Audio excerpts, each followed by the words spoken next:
All right. So it says the event is starting, but I think that we're actually live. I'm not positive. Woody, we got to do this right. Uh-huh. Are we live? I think we're live. I don't know if we're live. I can't tell if we're live. Does anyone know if we're live? Somebody tell us if we're live. Somebody tweet. That's Can't turn on Skype. We'll get hacked sword. That's the new I got to put a Painkiller nicer already shirt on. intro. Woody's got a green shirt. And Yeah, baby. He's got a nice shirt and tie, but other. Drifter's got like a shirt from like a It is there. 55-year-old man. My grandmother bought me this shirt. Apparently. Are we Let me live? go change shirts. I don't know. We should be live. We should be. It says please stand by. Oh, Starting we're soon." live. We're live. We're live. I can see in the preview player that it's working. So they might be extra far behind us, like a good 20 seconds behind us this time. But we're live. We're live. Okay. All right. Why did Wings leave? I think he was getting Because the show is starting. The show started. We're like, I'm out of here. Bye. Later, bitches. On Twitter, I got one person says no, we're not live. DJ Beard Swag and Bio Ray says yup. Yes, we are live on my end. I'm seeing us live right now. Yeah, I see us now. But where the Wings? What? How do you leave at the start of the show, Wings? That's great. Oh God, unsub Woody. This is ridiculous. This is. I didn't even see him leave either. He was The just gone. funniest part was because before he He's got like in a here, we were 400-pound ninja. He just. He threw a smoke bomb down and disappeared. Wings vanish. He's just gone. There's no telling where he could be right now. And then soon there'll be a puff of smoke and he'll return. He'll He just just return. he just got it in his head that he's like, I need to put on a nicer shirt. Damn, the show's starting right now. I'm gonna go do it. Is that what happened? Did my shirt intimidate him and force I him think off that's the what show? he said. The first thing he said, he's Yep, like, yep, "I need to put on a decent Oh shirt." yeah, he's all spiffy. It's all spiffed out now. Right. All right. Lumberjackus Maximus. All What are you making right. fun of me for? Because you left. We're Just like- like, okay, the show's started. We're like, And all right, we're live. And your response was, That's how I do it, baby. Wings, I love you. Is that a bag of trash in the background there? are you talking to me? Talk to Drifter. Oh. This is actually my elite gaming chair. Do you want to see it? Now, I'm talking about behind you in the hallway. That is all of my wife's crap. She's setting up her craft You room have a right now. wife? Yes, I have a wife. I am married. How old are you? I just turned 25. Dude. Wow. I I would had you card for you, 14. man. Yeah, if you told me that you were 16, I would buy it. yeah, that's what I was Like to see thinking. my wife? Yes, we want to see your Yeah, wife. I do. What is that? Go for it. Hey, I where's love the- that. Is he Oh, whistling get at a her? call. Is he? All right. Drifter wins life. Drifter wins I life. got that too. I could whistle. Jessica, the Is the internet dog- wants to see the you. dog his wife? Dude, if I whistle, my wife will come. Well, Do you want to just- see it? Come, you're cool. This is my wife. Hey, Hey, Bend down so they can see you a little bit. nice to meet you, Drifter's wife. Drifter's wife, how you doing? And we have one other member of the household who is very popular. He has his own show on the Sham Respawn. This guy. Oh, I know him. He's the dog that has trash, talks all the trash. Yeah. It's the dog that talks trash on Machinima Respawn. That's awesome. That is awesome. You know a bad thing? I know the dog more than I know Drifter. All right, PDA. I think PDA may have gone a little bit too far. I mean, we were okay with seeing the wife and talking about her, but the peck on the lips, I don't know. It offends my sensibilities. Does it? She's really? Chinese to sit, right? Oh, of course not. Dude, you have not begun to scratch the surface of my sensibilities. Oh, I have no I'm sorry about the sensibilities. audio. I have no filter either, so you go, excuse me. For a second, I thought you all were saying sensualities, and I was like, what? All right. First topic of the night: Sandy Hook conspiracy. Who wants boy. to talk about this thing? Fire it up. Let me start. Wings is with going this to have bad plenty boy. to say, yeah. Well, Wings got plenty to say. I just don't want to dig too deep into it because I was kind of hoping to do cast series this week on this. I've seen the conspiracy video. I've seen that news report, and I've seen Woody's video trying to debunk a conspiracy video. Dude, I can debunk the shit out of it. I didn't do it in my video very much, right? Get your debunk on. Yeah, let me get some of my debunk on. First of all, the website for the fundraising effort is older than the event itself, right? The actual truth is this. That website was repurposed. It was previously a United Way website, and they took donations from there. In an effort to get something sort of quick and dirty, they took it. There is still United Way source code, if you view the HTML source on the Sandy Hook Relief website. And that is why the website is older than the thing. The same thing is true with a Facebook page. It was repurposed, and Facebook timelines are muddy, man. You can't tell much going on by them. People said the coroner wasn't properly upset and crying or whatever, like he laughed at the crime scene or something like that, and that was proof that he was sort of in on the gig, that it wasn't real. Like this coroner, why would he laugh at this if these children just died? I've got an explanation. Can I interrupt you here? Almost soon. So, but because if you keep going, here's what's going to happen. Oh, Woody owned wings on this subject. No, well, dude, you can own me after. I'll do one more. I don't need to own more. you because we're on the same page. Okay. So the coroner, right? Here's the truth behind this, right? If your job is dealing with dead bodies and murder victims day in and day out, you get desensitized to it. Now, it's not surprising to me that these people in the face of tragedy are able to laugh and smile while doing their jobs. In the same way that reporters, when they see them, like if the reporters are like, dude, this story is awesome. It was a head-on collision. They flew through the windows. We're gonna get some incredible video out of this. It's gonna be if it bleeds, it leads. It's gonna be the top story. They're giddy about it, right? They're giddy about it, but it's because they're hardened to it. It's because they're journalists. They've been doing the job for 8, 12 years now, and they no longer see car accident and think, oh my gosh, the personal tragedy. That's why coroners were able to, not be tearing up at the scene. I'm pretty sure the coroner's seen mangled children before in car wrecks and stuff like that. While you all may be technically correct about this, it would be good to say that is definitely not an appropriate emotional response, regardless of your occupation. What is? I think that laughing at PG is just something somebody made up. There's a difference between laughing later as a more therapeutic thing. He didn't really laugh. And then you show up and dead children. That's the funniest shit I've seen all day. He didn't do that. He didn't do that at all. It looked to me more like a nervous type of laugh. He more like he was like, think about this too. This could be a broad generalization, but I'm going to go out on a limb and say that most of the people who end up being coroners probably weren't like captain of the football team and had 500 people at their lunch table. So he probably maybe not used to so much being around large groups of people as opposed to large amounts of dead people. And I'm sure it seemed to me like it was nervous laughter, not so much. You're trying to say he's an eccentric, Eric? I don't know. I guess on some level, if that's your profession, you're kind of eccentric, sure. Yeah, and nervous laughter or genuine laughter or whatever you have on there, I think the general idea that you don't react to death in the same way when you work with it every single day, day in and day out, than you would if it was foreign to you, is still on target. So all that press in video I showed, they took a picture off this family's Facebook page and just said they're actors. They work for Homeland Security. You can't just say stuff that was completely morally unethical. Illogical thinking or magical thinking. And the first thing I did when I saw that picture is I looked at it carefully and I was like, are they the same people? They really are the same people. Do they have a point here?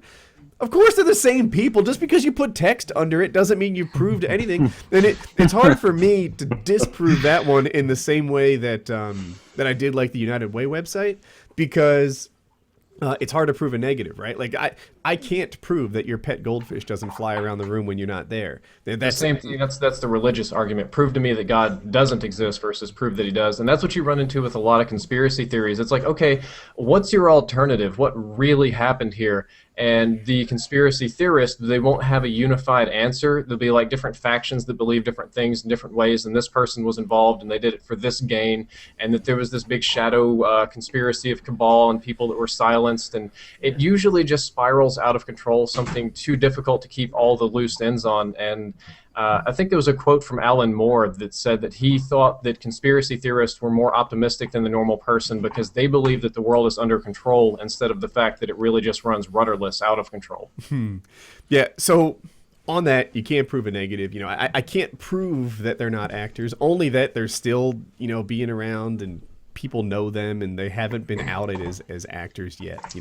Only one crazy person. And also, I can join the Screen Actors Guild before the end of the show, probably. If you go to the Screen Actors Guild website, there is because they're a union and they accept dues. And if they're like, "Hey, I want to pay dues," they're like, "Okay, are you really an actor?" Well, maybe. I don't know. Have you ever been accused of conspiracy theories? I've been accused of being in the Illuminati a few times. What about you guys? I say that I'm in the Illuminati because that's what everybody says. Why we haven't done Illuminati on Chaos Theory is because we're a part of it. You know, I saw another comment. That said, "Well, they're both with Machinima, and Machinima is part of the Illuminati, so they're bound by contract to not discuss the topic." Clearly. And oh man, I don't know if you guys. About the Facebook wouldn't the Illuminati be like blood in, blood out, and then like Machinima being part of it would matter nothing to me? Yeah, if Machinima was part of the Illuminati, then maybe I wouldn't be getting a crappy contract coming my way. Oh, here we go with this. The premium ads would be all over our shit. You'd be getting a percentage of them damn premium ads. Not to flat rate. But here's the thing about disproving individual conspiracy theory, points of conspiracy theories. When you're talking about nebulous topics or questionable topics, I think rational skepticism, it's easier to, or the way I approach it, I guess, is that I look at the possibilities and assign probabilities if I can. But if it's easier and more reasonable and probable to use one version of the universe as opposed to another one, why would you ever want to use the more complex, cumbersome one? You can create, I said this in my video, you can create a model for the universe where your furniture disappears from your house when you leave it and then reappears when you enter back into your house. And that model would agree with observation because when you leave your house, you don't see your furniture. Must be gone. But then when you get back into your house, you see it again. Now, the problem arises that why would you ever want to use that to describe the universe? Why would you ever want to say, oh, well, not just do I not see my furniture, it actually disappears. It becomes a more cumbersome way to describe everything that you see. And so, this whole world in which the government conspires to murder children and they just didn't hire enough ambulances or the CIA operative got caught in the woods. That's a really cumbersome way to describe what was way more than likely, to the rational mind, just a crazy guy that had some guns and went crazy. I agree, simply. There you go. Wings, man, every show. Just tap it. If you're talking about conspiracy theories, the one that I actually believe in, not JFK, if you read into the Martin Luther King Jr. assassination, it seems highly probable that he was the target of a paid murder. Is anybody else familiar with this? No. I think you'd have a hard time finding anyone who doesn't agree with that. I haven't read up on it, so I couldn't say either way. Somewhere in my heart, I feel like John Wilkes Booth did not like Abraham Lincoln. Conspiracy! Did he have that's also very underplayed. John Wilkes Booth was ridiculously famous during the day. I saw this on Reddit, but it's an amazing analogy. It would be like Tom Cruise shooting Barack Obama at the opening of his new movie. That might happen. Scientology for life, motherfucker. Right, he says the wrong thing. The Thetans, they're everywhere. The Thetans. Yeah. What's his name? Ziltoid? I had another thing I wanted to talk about. It related to the Sandy Hook conspiracy. I had mentioned something about unethical citizen journalists, and people had the general idea that I didn't like citizen journalism in general, and that is not true.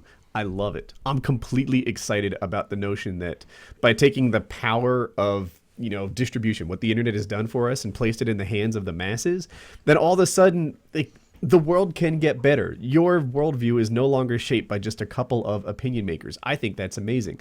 The idea that, here's the dream, and it hasn't happened yet. Every presidential election, I think it will be the one. I look forward to it being impossible to lie. I look forward to every time a politician says something, it just gets blasted. It becomes YouTube's most popular video. Look at that. Obama caught in a lie. Look at that. Romney caught in a lie. Whatever it is.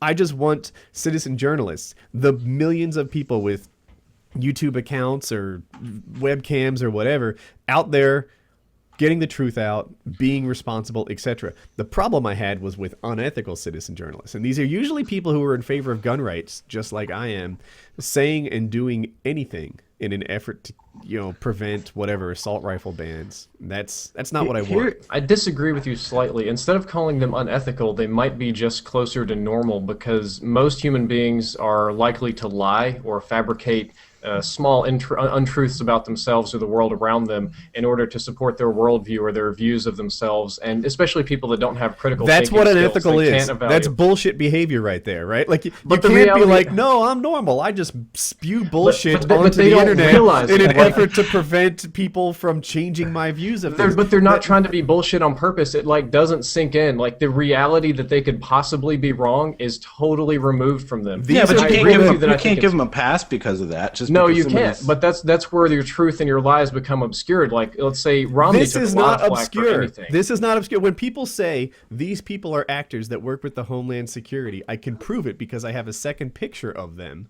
That doesn't make it true. You invented in their that mind, thing it does. on They your have own. no reasoning skills. In their mind, I'm not saying it's a good thing. I think it's a terrible thing. But in their mind, it's like one-to-one. Okay, like No. They unethical. grabbed the picture off of Facebook, added their own fucking text to it, and said, "Here's your new truth." That's not like journalism, or that's just propaganda bullshit that they're putting. But it's out the there. way people think. People I can think see via both sides. heuristics. No, there's only my side on this one.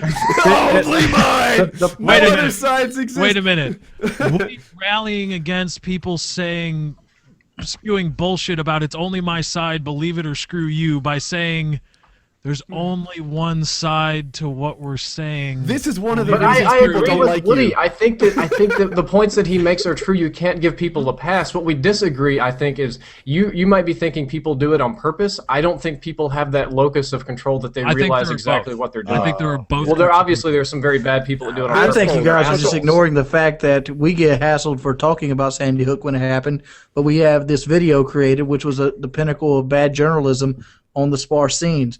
Like, why do we get hassled being, social, citizen journalists when the professional journalists drop the ball even worse than us? Also shoving microphones and cameras in the faces of children who just Children, yes. I mean, like, why is this considered ethical that the ABC News, Fox News can come here, shove microphones in the kids' faces? Yeah, well, Because nobody calls them out on it. Here's the thing about, I think, there are some things about this that are a little fishy. I don't think they go as far as to explain a gigantic government conspiracy to disarm Americans. But whatever any of it is, how much of it is true or isn't true, I think what you can all agree on is that the media obviously jumped the gun to get the story, and they're trying to protect their reputations and how they look by sticking with some things that may or may not still be true, or not just ignoring it altogether. I think, if you remove all the conspiracies, at least what you're left with is you should absolutely have zero trust in what's reported on TV at this point. Exactly, and their rush to report everything is what created You got to be so many first. You don't have to be right. You have to be first. And that's what created It's like a ton of Drama the Alert Nation. That's what created the first circumstantial evidentiary point of that video was, you see this one report from the media that where there are these eyewitness accounts of it sounded like two gunmen, where it's like, well, what, that was just the media going to air with something that was completely uncorroborated. That's true. That's exactly it. Like, they're within hours of this thing. So let me back up a second. What I'm trying to say is there were these reports that, hey, look, there's footage and only aired on the thing. That was the actual truth. And now they've backed that out and they don't show it again. The actual truth is there was a lot of confusion on the scene. And they got some things wrong, like multiple shooters, which gun he used, stuff like what was in the trunk, what was in his hands. And then later on, when they got it right, they stopped repeating the wrong stuff. They act like that's a cover-up. The truth is, if you just drop people into a school parking lot, they don't instantly have all the facts at their disposal. Yeah. Like 20 years ago, you'd get news, and maybe it was going to be a little late, but it was probably going to be accurate. Now, with information being instant, you're bound to have mistakes, and everyone, what makes CNN better than Fox News besides politics is for if you just look at strictly journalism, what's your job is to report news. Well, if they can all report your news within 30 seconds on the internet or on your phone or wherever, the only thing that's going to make you want them more is if maybe they got the first word. And so journalism now is about how fast can we get this story out to people. And does that can we go a higher order there? Does that speak to the people that drink in the news 24/7? Be the people that created the market for the 24-hour, 7 days a week news cycle? Yeah, if there was no money in it, they wouldn't talk about it. And following your news acceleration, in the case of earthquakes and tsunamis and natural disasters, the tweet wave of an event is actually faster than the actual earthquake wave or tsunami in some cases. So people get pre-warnings on Twitter now.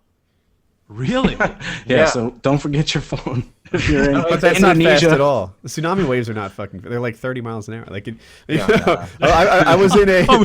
What is that? That's bullshit. Tsunamis are pussies. I don't Yeah, care. tsunamis are 30 pussy. miles an hour, what do you damn? The I can tsunami, outrun that. the Twitter tsunami wave has been debunked. Here's the deal. Like, there was I happened to be in Hawaii on this cruise ship when a tsunami was going to hit it, or near the time, I forget. Like, there was some overlap, and like we had like freaking 16 hours warning or something that there was an earthquake in the water and it's going to come.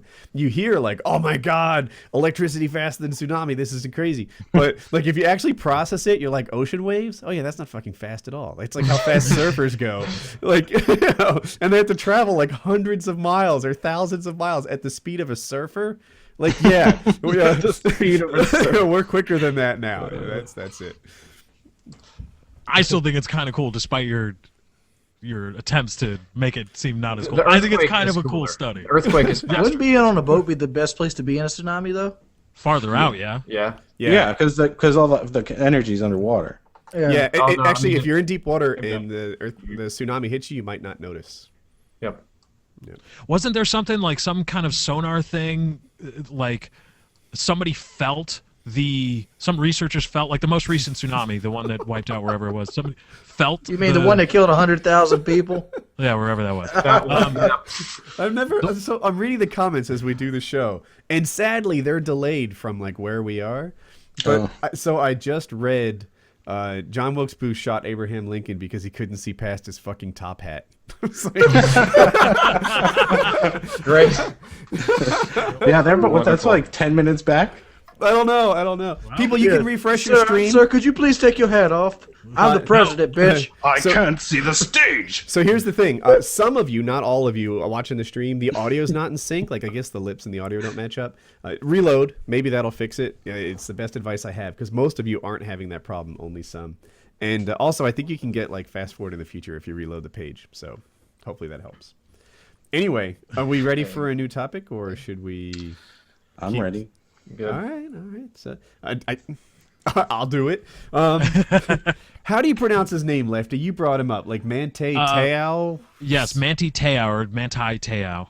Yeah, Is, the linebacker for Notre Dame. I read about it. Apparently, his fake girlfriend got fake cancer and fake died. Yes. and what it like swept the Twitterverse or something. Well, it was this the big thing story. is, Mantay Tayo, the whole thing this year, he's one of the most decorated college players ever, and a lot of it was him riding the wave of him overcoming the death of both his grandmother, which was real, and the death of his fake girlfriend from fake cancer on the same day. That is what the story was, that he lost his girlfriend, who was in a tragic car accident, and then they found out because of her injuries that she had cancer or leukemia, and then his grandmother also died on the same day, and he overcame that, and he played really well. I believe it was a Michigan State game, and he Damn rode sure that we're in an wave. Alabama game. No. Big angry black men on his face all game long. All right, hold on. As a person who's Wait. Are we talking about Mercadurka or Mantay Tayo? No, sorry. I have a question because I'm so completely ignorant about this. Is it his fake girlfriend in that he pretends to date her so that he can date other people on the side, or is it his fake girlfriend in that he faked Somebody her death, pretending or to be a fake as girlfriend. someone pretending and he didn't know? Because those are all different things. There are differing theories on whether he knew she was well, he knows now that she was fake, never existed, not a real person. Okay. I am of the mind that he knew at some point before all of that broke, before the death, before the fake death, before all the awards and stuff like that. I'm of the mind that he knew she was fake, but continued because he knew he could ride that wave. Because the reason he finished second in the Heisman Trophy voting was due in no small part to all of this this attention that he got because of his girlfriend and his grandmother dying on the same day and him overcoming all of that. So and you think he knew that there were these rumors spreading around and decided to let them spread because it was to his advantage? It's not unreasonable. Yes, I think it was more of a coordinated, calculated effort on his part than we will ever know. Because there's an interview where he said he got a letter from his girlfriend before the Stanford game of whatever year. It was some Notre Dame like fluff piece, and they were talking about how he loved her because she was believing in God and all this stuff, but she had already been dead for a month. When he said that he got this letter, she had already been supposedly dead for more than a month. Well, fake cancer's a bitch. Hard to recover. Oh my God! Now I'm making cancer jokes on Subway. Yeah. This is Just, Damn, that's gonna really ruin the next topic. Hold on. I have a new topic. Somebody came in from Twitter. Luca Barrick 2 says, this is because they're delayed. It says, do you believe the Illuminati is controlling the media and that they killed Michael Jackson? Why would they kill Michael Jackson? That's exactly what we're talking about with conspiracy. You know, Why? Michael Jackson one time said Sony was racist because his album didn't sell well. Sony might have done it. Sony's Illuminati? Is that what you're saying? Yes, we're saying Sony is the Illuminati, even though they come from another culture. They're the Japanese Sony branch. was racist. They're Japanese. In Japan, there's like no idea that racism is even a thing. Well, wait, back up. They're racist. No, they're racist as hell. They're just like so. When I went to Japan, that was like part of their culture. Like they are very pro-Japanese, and like if, be short, superior people. like the story is that like God was making people, and they put in, "This is not my story. Please don't hate me for it." But they It's put his Type it out, let me read it, Woody. Yeah, suddenly I endorse it, right? But they put some people in and they were too dark, so he threw them over to Africa. And he put some people in and they were too light, so he threw them over to Europe. And then he cooked some people and they were perfect, so he kept them with him in Asia. In Japan, Right? yes. That's the story. But that's kind of true in Japan. There, everything What about happens Japan when is the awesome. Mongolians jumped over the wall in China and stuff? Well, that was a whole different series of. I wish I could get my wife back here to tell you about that because she's Chinese and I think part Mongolian, so she would know all about that. Nailed it. I nailed it. I told you, Chinese descent. I'm sorry. I just like to guess. Wait, hold on. Does Wings look at random pictures of Asian women trying to guess which specific brand of Asian they are? Everybody needs a hobby. Don't judge. Is that That's Korean? Southern Is that one Hmong? That's Korean. Chinese? That's Yeah. Southern Korea. That's gotta be. There are differences. They're just as much as There's slight facial differences.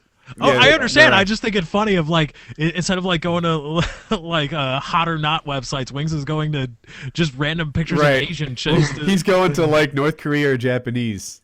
I have a buddy that could actually tell you what region of China they would be from. interesting.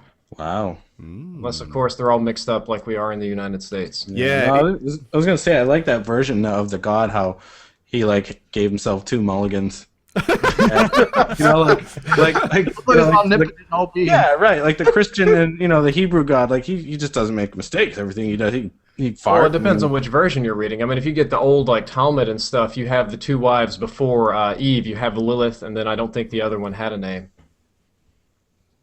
Nobody knows what I'm talking about. Wonderful. In the Bible, depending on your belief structure, is very, very old, and it has not been in its exact same form forever. It's been changed a lot. Some of the older versions start out with Adam getting a first wife named Lilith, and she was made of feathers and something else, if I'm not mistaken, and she was considered to be sexually aggressive. She preferred to mate from the top and be dominant. Adam was displeased, and God thought that this was unbecoming for his creation, so she was banished from the garden. That would later become the demon Lilitu. Wait, back up. God thinks that sexually aggressive women are bad? If I'm not mistaken, yes. I've not got like a book here. Not so my I'm kind of kind of pulling this God. from Yeah, I memory. could teach Harvest, God a Harvest. thing or two. God might be a virgin, like a priest or something. He might not know the deal. God, that means God's a nerd. But because of this sexual aggressiveness, Lilith would become the demon Lilitu, which would drink the blood of people, which would eventually become vampires in our modern day world. That's And who then I there was- party with. Yes, and then there was a second woman who, if I'm not mistaken, was just deemed unattractive or uninteresting, and Adam didn't want anything to do with her. I don't remember the second Damn. one quite so well. She didn't even have a name. And Did she then have when cankles?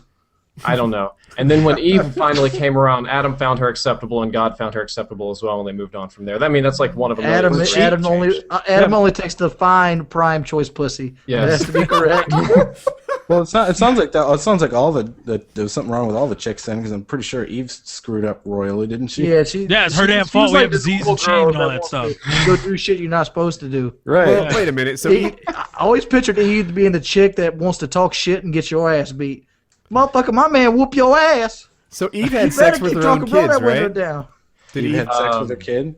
Well, that's the thing, right? So Adam and Eve had two boys, Cain and Abel, yet they populated the rest of the world. So even worse, Cain was banished because he killed Abel, and he got a mark placed upon him so that no man would cause him harm lest they receive revenge sevenfold from God, and he went to a far land. Some people take this very literally, and they believe that the mark placed on Cain was that he was made black and sent to Africa. That is a theory that I've heard many times growing up in Mississippi. It's a wonderful little theory. Drifter. Yeah, but then you've got Abel, and just Abel, and where did the women come from? Well, I mean, like you said, there's you, and then there's Mom, and even if you get one extra woman in there, or two or three, how far can you go before relatives bump uglies? I think you got one generation. Well, right? you are from you do reside in Mississippi, or you did grow up in Mississippi, so I'm pretty sure. So Woody, this broke this down. Is religion is still valid? It just happened in the deep South. The Garden of Eden was in Kentucky. West Virginia. No wonder the Bible's so strong there. It was the origin. Come on into the garden there, honey. Woody, this lion was actually like a pig or something. Woody, this tweet is for you. You could lend your expertise. Somebody asked me, Warlord on Twitter, he asked me, what's worse, fake nuke or fake girlfriend? Ooh. I know. Huh. Fake nuke. You know, there was a fake girlfriend scandal. Did you guys hear about that? It was like a year old on YouTube. You're not. So Philip DeFranco covered it best, and I get the names forgotten, so that won't be wrong. But this guy was like constantly hating on. I forget if it was a girl or a boy YouTuber, but in an effort to say like how awesome he was, he would post pictures of his girlfriend. And just like repeatedly, girlfriend after girlfriend, like she was, and the girl that he was showing pictures of was beautiful. Well, it turns out it wasn't. No, this is outside the gaming community. This is in like the vlog community, and the girl that he was bragging about, because that's the one he's shagging. She was like from stock photo, and she was a model, and she didn't know him at all. And eventually she took to Twitter and she's like, "Stop saying I'm your girlfriend. I don't know you. Knock it off." And of course he used her as like the foundation of how awesome he was to issue like this hate campaign on someone out of jealousy or whatever. And when he got exposed, it was glorious. So wait, how can you hate on somebody because your girlfriend is so hot? It's like, my girlfriend is so hot that I'm better than you by association, and therefore you're garbage? Exactly. But it's my imaginary girlfriend is so hot, therefore I'm better than you by association. This is almost as great when girlfriends pretend to be pregnant. Yes, very fun. Look at the face on Eric. You had it. That's an ex-girlfriend. Wait. We have the story time here. Your ex-girlfriend pretended to be pregnant? Wings of Redemption bringing the topics. Come on. No. No, that didn't happen to me. It's supposed to be something that's outrageous. Then a girl exists. Then a girl pretends a baby exists. That is outrageous. That's like crazy face area there. Oh, I was just kidding. We're going new topic. I got one. Oh, all right. Okay, damn, you're like, motherfuckers actually bring something to the table. All right. This is in the news, but I've always wanted to talk about this, and it's kind of dull. But Lance Armstrong, he got stripped of his 7 Tour de France. I had that topic already. Good. But all right. Did he get formally stripped, or is he on his way to the strip? He was stripped. He's stripped. Yeah, he's formally. What happened is, from his there's story, like 7 people just magically got the Tour de France victories. They did. And I'm sure they're all doping too. It's they're all doping. And it was the French agency that did this, because at one time the U.S. anti-doping agency told him he was going to be stripped, and he was like, "Lol, you don't have anything to do with the agency in France, so I don't really care." But apparently, so the French got in on this as well. Mm-hmm. Yeah, he's stripped. USADA also banned him from competing in elite triathlons. Yeah, he's done. He's done for life. I don't see why they stripped him. I understand he was cheating. I do understand he was using performance-enhancing drugs to help him with his workout regimen. But that does not stop the fact that he was still working out. He was still training. He was still conditioning himself to the point where he could ride a bike that distance. I'm stuck because I think he was only sort of cheating. I think he won all those titles on a very dirty but level playing field. I think everyone in that cycling, especially at the time he was winning those, was the most dirty, corrupt sport out there. You know, everybody was doping. The entire team that he was on was doping. All the other teams were doping. Probably 95% of these guys are rumored to have been doping. And for him to win against all the other cheaters tells me he's the best guy in the game. I don't know. But it bugs me. And, you know, everyone's like mad at Armstrong now. Oh, he's ruined his this and that. I'm not mad. I'm not mad at all, bro. Like, you know, I enjoyed watching him race. He kind of won. Didn't Clemens get hit with steroid usage? They're not taking shit from him. Well, his case was different. He was he was involved in perjury charges. And it was extremely hard to prove. He took steroids. I mean, in the court of public opinion, he took steroids. I don't see Barry Bonds getting an asterisk on his home run record. Yeah, a lot of people want to do that too. But didn't he testify? Wasn't he the guy that spilled the beans? So they give him like some leeway. That was Jose Canseco. Yeah, okay. That was Canseco. The problem with Armstrong is they had to make an example out of him simply because of the fact of how many titles he won. So, you know, I think if he had only won once, or maybe he'd gotten away with 2 of them, but he was the name of the sport. I mean, he destroyed people. Like, he beat them by he was football fields. He was an athlete that transcended his sport, right? He became something bigger than just a guy who wins the Tour de France. But not entirely on his own merit. It was with steroids. I agree, it's a dirty playing field, but when you dope, it's like forcing your body to grow muscles and do things. Right, but steroids doesn't really force you to grow muscles, does it? That's why they took him down. Depending on what you take, you can put a lot of weird. I was under the impression steroids gives you the ability to work harder longer. That's right. Well, some of them do. Some of them increase muscle growth. So basically, you just give yourself more energy. It's like taking a Red Bull to the extreme. You can go to the gym and you can kick your own ass and then do it again tomorrow.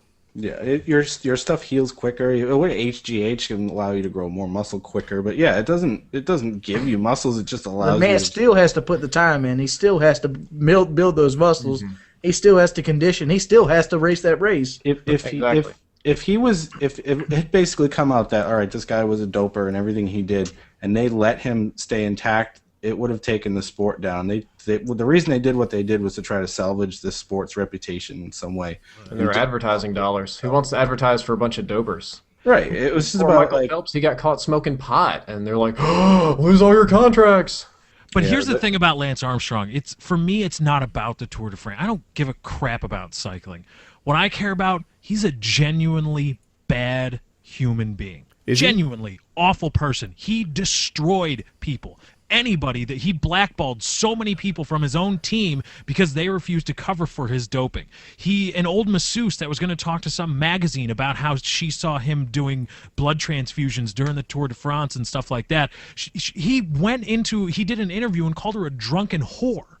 That's fine with me. You know he what? Blackballed and ruined people. So let's pretend I'm Lance. And Livestrong is a sham. Livestrong, the charity, is an absolute sham. Even if all charities are generally shams, but even if that's for a fact, how many people did he empower that actually have cancer and are fighting through it, though? None, because Livestrong you can't donates. Say Livestrong does. He's not talking about the charity. He's talking about the people that. I'm talking about just the idea of a guy with cancer going out there and winning Tour de France's. That's does the ends justify the means? That's completely that's a completely unknowable variable. There's no way to quantify that. None. You could ask people. You could send a letter to everybody. Right. But you know what also does work? The cancer research foundations that give actually 85% of every dollar donated to cancer cure research, not Livestrong and all this crap that just gives branding, that just allows Lance to secure personally lucrative deals, and also the difference between Livestrong.org and Livestrong.com. Lance kept all the money from Livestrong.com. So wait a minute. All of it. I'm looking at Livestrong on charitynavigator.org. Mm-hmm. On a scale of 1 to 70, they are a 64.24 overall. And No, that's really good. They No, are, no, no, no, no, no, no. The American Philanthropy Institute did a study about this and ranked. They rank them on 0 to 4 stars, and they got 4 stars. So The American Philanthropy Institute did a completely different I've study. never heard of them. Like, I know Charity Navigator. I've never heard of the American Philanthropy Study Institute, the American Philanthropy Institute. And what did they Is this find? one of those like surveys where they ask like 4,000 people and They stuff? found that although the Livestrong Foundation raised, I believe, $24 million in a calendar year, they spent $45 to raise every $100, and they gave no money, absolutely zero, to cancer research. Yeah, but some Lance pretty like Armstrong that. would tell people that Livestrong is promoting cancer research, etc. No, they're promoting branding and salaries and trips and speaking engagements, allowing Lance But they Armstrong. are, but technically they are promoting cancer research, even if they're not giving money towards it. Yeah, that's the loophole how people get by. That's like how the for the cure thing gets by, even though they Where did they their don't money raise go much then? money. Where It did the doesn't money matter go? where the money went, but the fact Board of is, it gave people directors, more aware.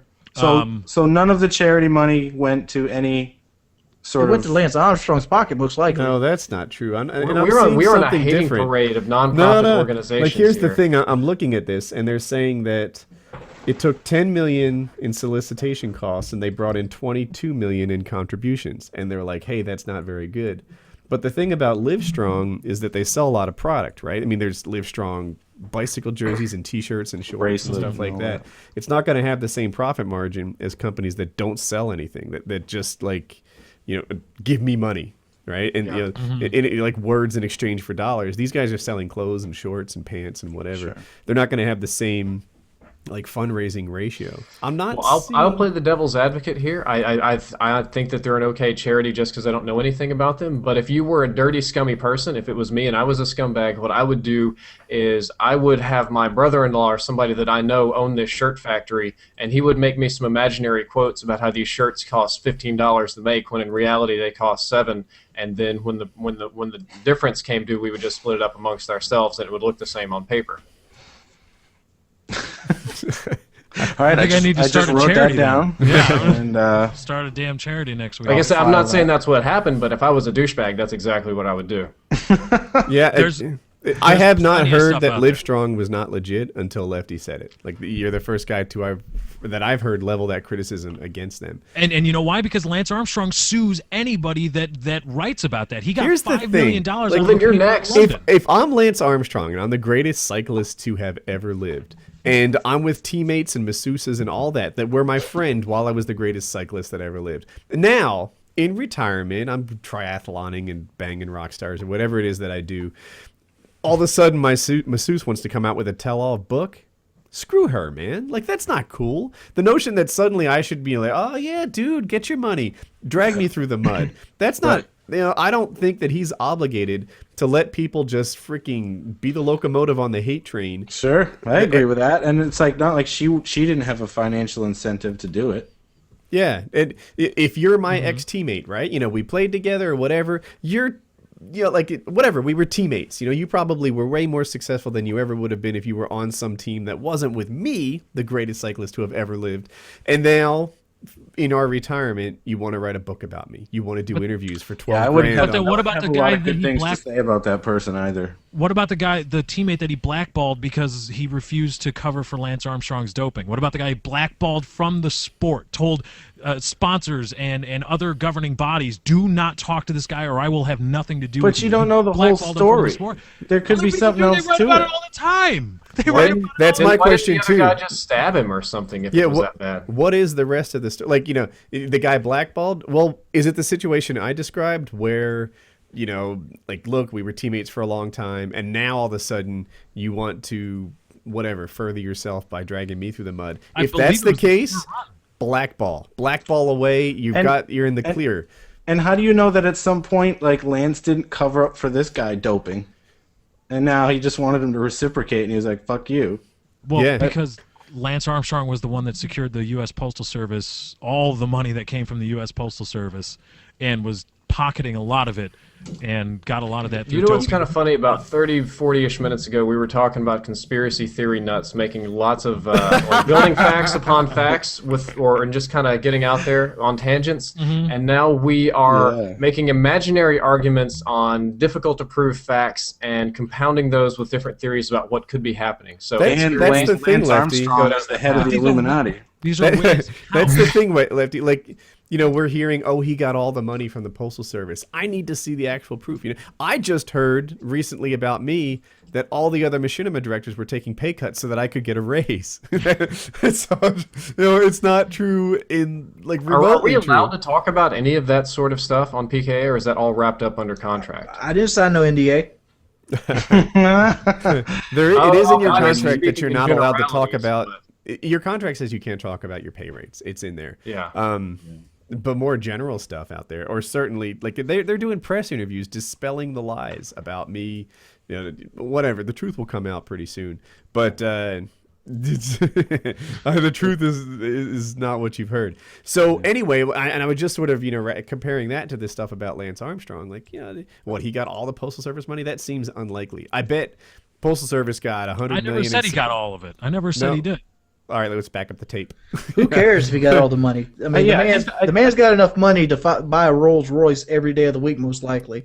I Doesn't think matter. the point is he certainly profited a lot. He made a lot of money in different ways. He found a way to profit off of Livestrong, and so if you want to say that he's a scumbag because he found a way to make money off the charity, then there's no way to dispute that. But air conditioner man's out All there. the while extolling his own virtue. That's what I have a problem with. Not that he made money, but all the while he was trying to tell me that he did it clean and he's so awesome. That's a trait, though, Lefty. Like, around here, we have AC people that will go in there and tell you got 2 or 3 parts on your AC that needs to be replaced, even though you don't need to replace them, just because they're cheap, easy to flip parts.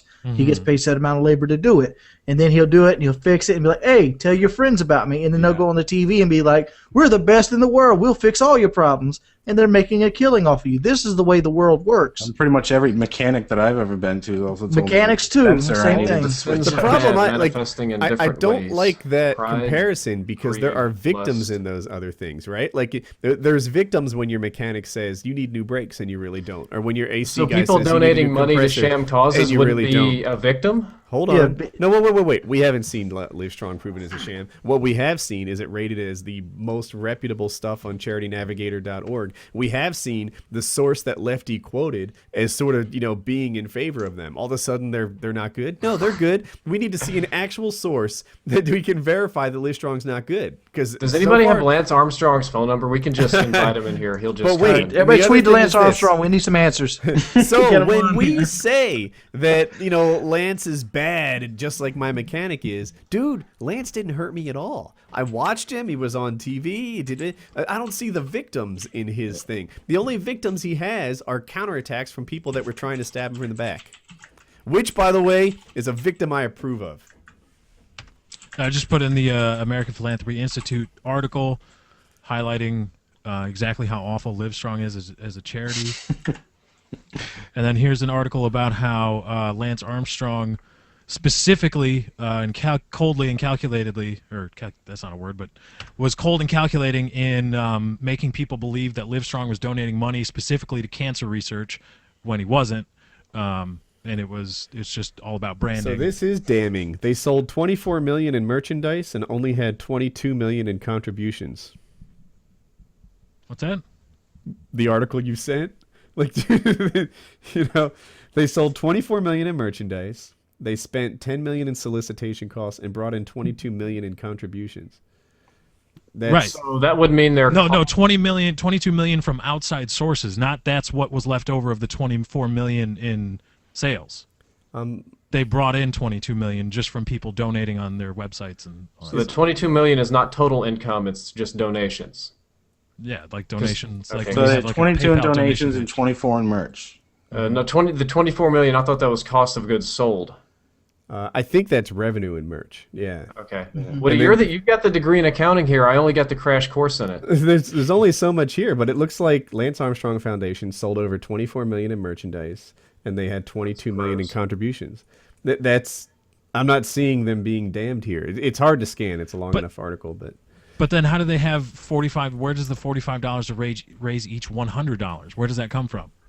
That would be like the cost of donations. That would be like if you that's spent the cost of paperwork. That's an incredibly high attrition rate for a foundation, for a charity. No. That's actually a pretty good one. Like, yeah, it's what's better the than 2-to-1. Every dollar you throw out there, you get 2 back. Right. Isn't it like the American Cancer Association, something like 92 out of 100 or something like that? Yeah, there are worse charities, but so what? That doesn't. It doesn't matter. There's worse charities that actually do cancer. They do cancer.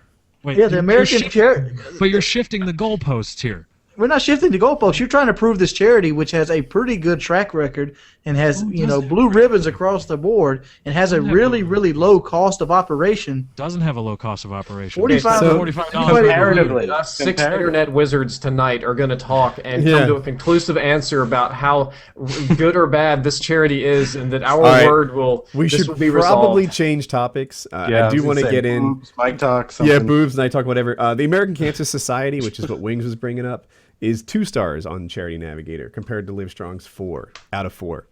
So I just haven't seen compelling evidence. Even the source that Lefty gave me as saying that, Lance Lefty Armstrong's obviously put in his thinks pocket. Lance is a Templar, and that's that. Oh yeah. He's a Templar. That's right. There's Assassin's Creed crap. And I'm an going on assassin, and I'm gonna go get him. No, I'm not. No. Never mind. That might be a credible threat. I'm just kidding. Don't be doing that. Don't do that right there, especially with the Alex Jones shit happening. Let's talk about him. Should we? So we talked about having him on PKA. He's a YouTuber. He might be interested in the exposure. Would he be a good guest, Alex Jones? Yes, he would. Alex Jones, that's a Fox News guest right He would there. certainly be interesting.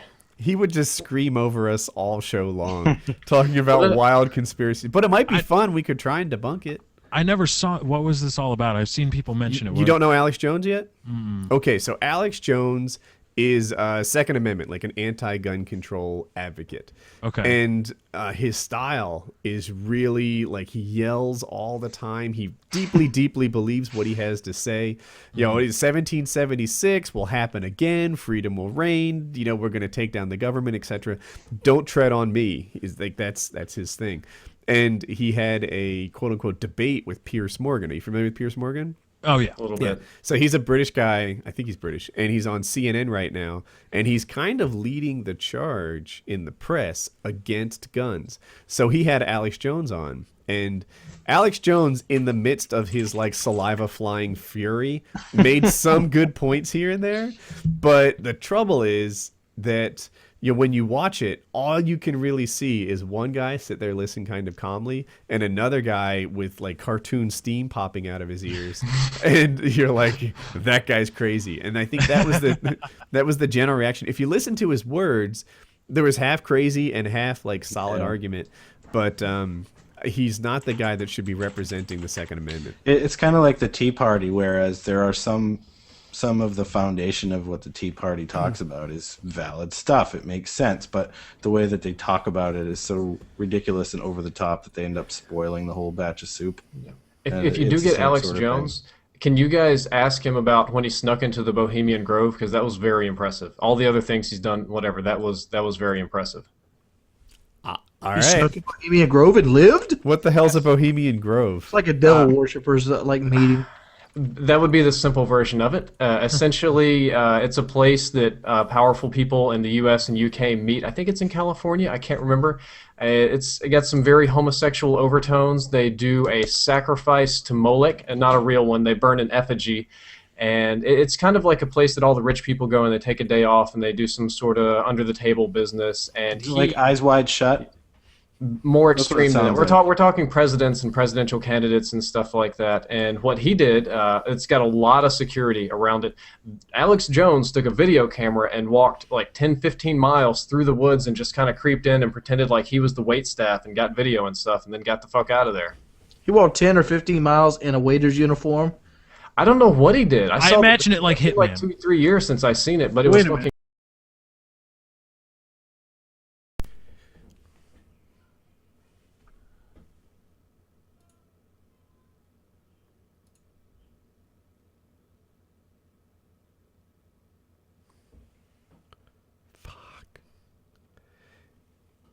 Mic check. If you guys have no audio, I'm working on this.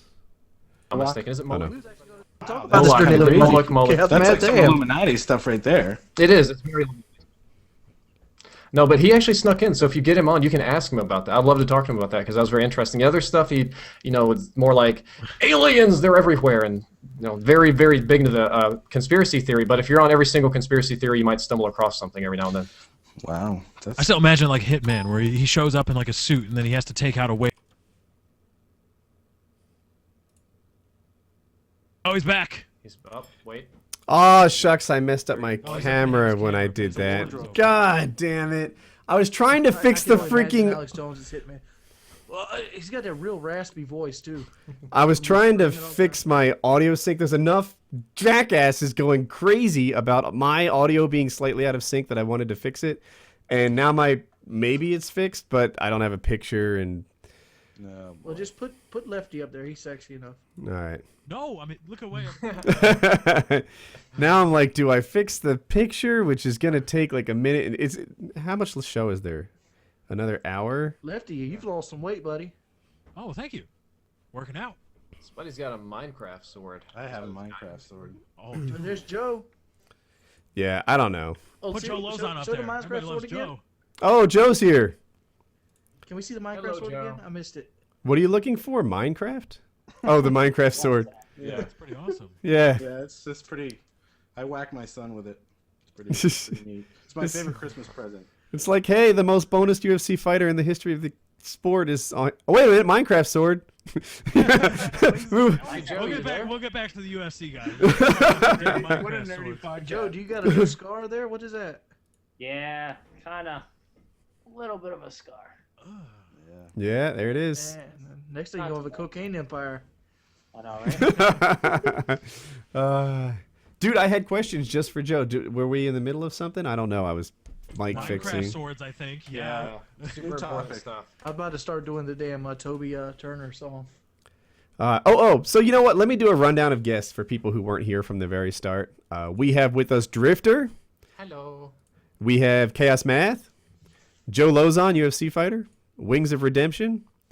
Lefty, or sometimes known as Lefty Ox or Lefty 643, because his Just brand, bad. he's just worst branding on YouTube. Welcome. Yep. And then me, just nothing. I don't know. No face. Yeah. So Woody the Templar. for people, you know what? Give me 10 seconds to explain the camera thing. I was trying to sync up my mic because people were fussing. I reloaded Google Chrome, and then it lost control of my camera. XSplit took it, and now I would have to shut down the stream and start up again to get the camera back on. And I think I might just not. I might just let it go. Oh, just let it go. Yeah. What if you hooked up another external camera, like you have another webcam somewhere in the house? That's Like, a if there's thought. 2 webcam feeds. It wouldn't matter. It's just I like could simple just- USB 2.0. You find any other webcam, take it off that computer, hook it up, set it up. I mean, it might not be as perfectly set up and ideal as it was before, but it'll work. I'd have to reinstall and drivers. I don't know. You know what? Screw it. Screw it. Live on the edge, baby. Yeah. This show's not all about my hair. Take that, life. What was I gonna say? We're gonna ask Joe some questions. Oh yeah, Joe. So, should I just kick out? Does anyone? All right. Here's the deal. First question. I want to know what it's like to win and to lose. You know, when you win at that level, is it full elation? Are you excited? Or are you just relieved? Are you like, what's going through your head after a win? Mostly relieved. Relieved more than anything else on a win or a win or a loss. Winning is obviously this enormous adrenaline dump, and I'm super happy. And all the bad stuff that happened during training camp doesn't matter. None of it amounts to anything. On a loss, everything that happened during training camp comes back like tenfold. Oh, I wish this didn't happen. I wish that didn't happen. For this fight, I feel like the biggest thing I was thinking about after was getting cut up in the first round and thinking about how that must have affected the judges for the second and third round. Right. So, I'm sorry to cut you off. For people that don't know, Joe Lauzon was in a fight with Jim Miller. They're both sort of the top guys in the toughest division in the UFC.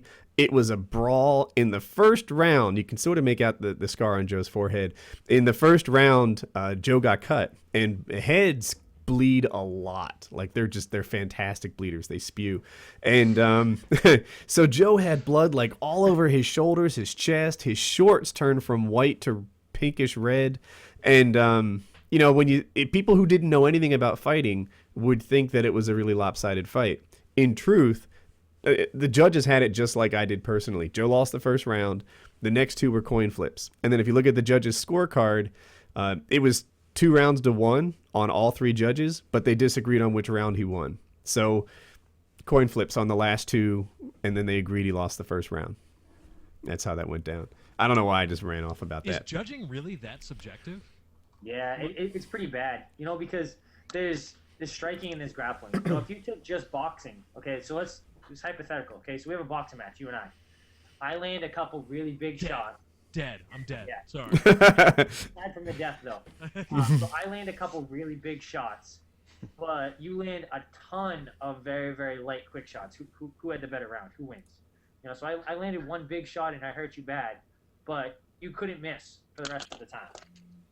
You know, it gets kind of tough just trying to do that. And then you add in grappling and jiu-jitsu. Hold up, I hate to break in. I looked at the comments here. It says the guest audio is way too low and they can't hear anybody but you, Woody. Sorry, Woody.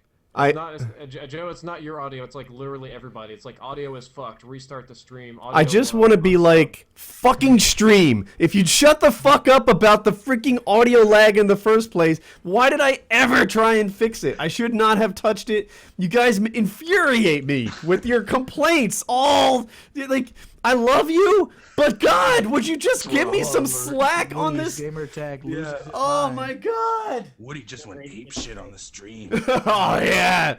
This is it. No, like it's. I don't think. Do that. Most people don't have the experience of having 10,000 people fucking complaining at you for an hour. Have you, It's like, a wonderful experience. 10,000 people? Oh my God, same comment, just strolling along, just going and going and going. And it gets to you, so I tried to fix it, and now look where we are. And this guy hears everything fine. I don't know. Of course there's that guy. Of course there's that What are you guy. talking about? Everything's fine. Yeah. Woody is only reacting this way, and I want to say for anybody that can hear me, I guess, whatever. Woody is only reacting this way because there's such a drive there to put on a seamless show. That's all entertainers want, is to put on a seamless show. No little like don't pay attention to the man behind the curtain. Don't break that fourth wall moments. That's what he wants, and it's not happening. And so now he's yelling at you. It should be pretty seamless. You know, when he was working before, you could say, oh, he's doing this part-time. But when he's doing this full-time, this is his job, I would expect a seamless show. Fuck you, you just lost a fight. I expect you to win all your fights. Get that, huh? I should. Oh. Actually, it says, my Woody, mic. it just says your mic is too loud. It just says turn your microphone down. That's what most people are saying. I'll turn my mic down, and then you, the listener, can turn your volume up, and hopefully there's a good mix in there. You know, maybe this will work better. Let me know. Let me know. All right. So were we talking about something? I don't even. Is Mike talk done? I think, We're talking about what it's like to win and lose. and Joe Lauzon was threatening to kill me in a fight. And then there was the That's what I took subjectivity away. of refereeing being discussed. Oh, that's where we were. Yeah, the judges. Judging, my bad. I forget that that's different. Yeah, I mean, Joe should be the one talking about this, not me. But yeah, they're notoriously bad. A lot of them are not MMA people. They come from boxing or whatever. And Some judges are terrible. Like, so I had a fight. This is years ago. This is probably like 8 years ago. But I had a fight, and the other guy was on top the entire fight. He was in my guard. And, guard is when you're on your back. So I have my legs wrapped around the guy's waist. just say missionary position. Everyone knows it. Okay, missionary. So the other guy's on top, a missionary. And he's trying to punch me in the face, but he's not doing anything. Like, I don't think he hit me 2 times the entire fight. But I'm on bottom, and I'm getting really close on submission. So I'm, like, really close on an arm lock, really close on a triangle choke. I'm really, really close on a bunch of different things, right? And the round ends when he picks me up and he slams me on the ground when I was going for a submission, which you weren't supposed to do at the time. The second round is pretty much the same thing. So all 3 judges, we're thinking that I clearly won the fight. I didn't get hit at all. Like, he was on top, but he wasn't doing anything. And all 3 judges give him the fight, unanimous. At that time, it was only 2 rounds for the fight. 2 or 3 rounds to none. And so we talked to the judges after, and they didn't know what jiu-jitsu was. They didn't know what the guard was. They didn't know what an arm lock was. They didn't know what anything was. And things have gotten better over time, but then it was like it's like an 80-year-old woman with white hair who came from like a boxing background she couldn't spell jiu-jitsu, and she's judging a fight, and it hasn't gotten a ton better since then. Judges are really bad. That's why, so like all my pro fights, every single win that I have, I've finished the guy. I haven't won a single fight by decision because I don't fight to win decisions. I fight to put guys away because the judges are so bad in a lot of cases. Oh, there you. Like, how do you not bring in because Woody? I've learned so much about this kind of fighting just from Woody. Now, if he obviously didn't have the fantastical bias that he has now, somebody that may or may not be in this hangout, but Joe would finally win a fight by decision if I was a judge. That happened with the Olympics too. In the last Olympics, they brought in amateur judges. Like there was a Korean fencing contest, and it was fencing. It was like Korea versus France, and the person in Korea clearly landed a hit, like you could see it. And the person that was judging and working the point system just didn't count it.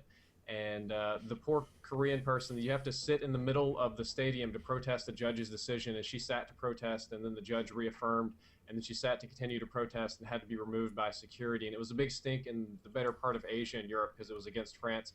And then word came out that the person that was doing the point scoring and the time clock and all that was a 15-year-old British kid that was like a volunteer and had no previous experience doing anything like that. And they're like, yeah, sure, you just run all this stuff, it'll be fine.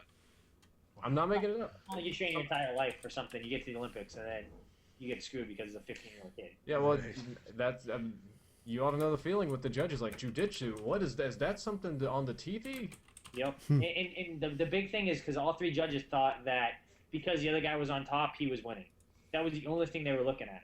They pick these judges from like boxing and stuff mainly because of their code of ethics. Like for example, like they're not the kind to take bribes and their proven history. Is that the reason they use these guys instead of using somebody closer to the sport?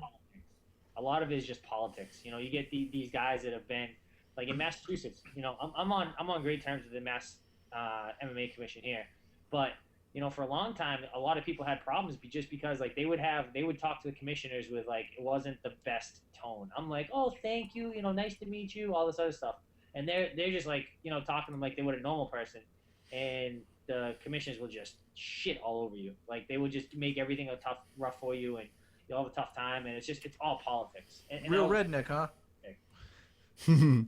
That's what we call that. We call that redneck. Yeah, pretty much. Joe, so I know fighters, not at the same level as you. Like I know the Kentucky fighting champion, guys who make like $200 or $600 for winning a fight. Yep. And at that level, sometimes the guys get really emotional, right? They're like tears after a loss. There's rage or whatever. In the back room at the UFC, at the UFC level, are there ever tears there? Are there? I mean, if fighting's an emotional thing, does that ever go away? I haven't cried after a fight, but you see other fighters. There's been fights where I'm waiting to walk out. I'm behind the curtain, and my eyes start welling up, and like I'm not crying, but I could in the blink of an eye. You spend. I feel like if you spent 3 or 4 months, or really your entire life, but in intense 3 or 4 months, dedicate 100% for one thing, you bet I hope that one thing goes right. And losing a fight, is not what you're looking for. So. There's guys, when I fought Melvin Gillard, he flipped out in the back room. He was slamming chairs. He was bawling his eyes out. I saw that. And I don't say it to make fun of Melvin. I say that because, it's an emotional thing. He trained really, really hard for several months. It didn't go the way he wanted it to go. And, it gets the best of you sometimes, and it happens. I think that I've had so many fights at this point that I don't really get upset. I don't ever really get upset about the outcome of a fight. I care about how preparation went for the fight. For this last fight, I know that I did everything in camp went well. In every camp I'm going to get banged up at things, but I prepared to the best of my ability. I had great training the entire camp. I trained really hard. I was in good shape. I did everything I could to get ready for the fight, but the fight doesn't always go. You can't guarantee a win. You can only, deserve to win. So you fought Jamie Varner in your second to most recent fight. And so Jamie Varner he has a wrestling background. He has this real good, like wrestling takedown. If people don't know, you kind of run forward with your head down and hug the guy's thighs and like tackle him. You had this sweep where you'd stick the top of your foot on his inner thigh and flip him over and get the top position. Yep. Is that just in your game, or is that like a breakdown thing where you saw like he's got this kind of takedown, I need a counter for it? Like how hard did you drill that? I think you're cut off. That was Ricky Lundell came up with that. So Ricky's phenomenal. Ricky's my grappling coach. He's phenomenal at breaking down tape and all that kind of stuff. And that was something that was very specific that I'd never done that before. Before Ricky came on, we drilled out like crazy and we just got ready for it. And then as soon as Varney came forward with it, we hit the sweep and everything went perfect. Everything went exactly like it was supposed to go. But I'd never done that prior. Really? So that you guys just added that to your game in camp because Yep. You knew it was coming. Yeah, but that's one of those things. Like I never ever like adding something brand new during camp, unless you're gonna add like one or two things and you're gonna drill it like crazy. One of my biggest pet peeves is when corners are in the back room, they're trying to show their fighter something brand new they've never done before, like a couple minutes before they go off, because it's not gonna work. It's not gonna translate. It's not going to happen like that, and guys think that they can I'm going to show you a spinning back fist. And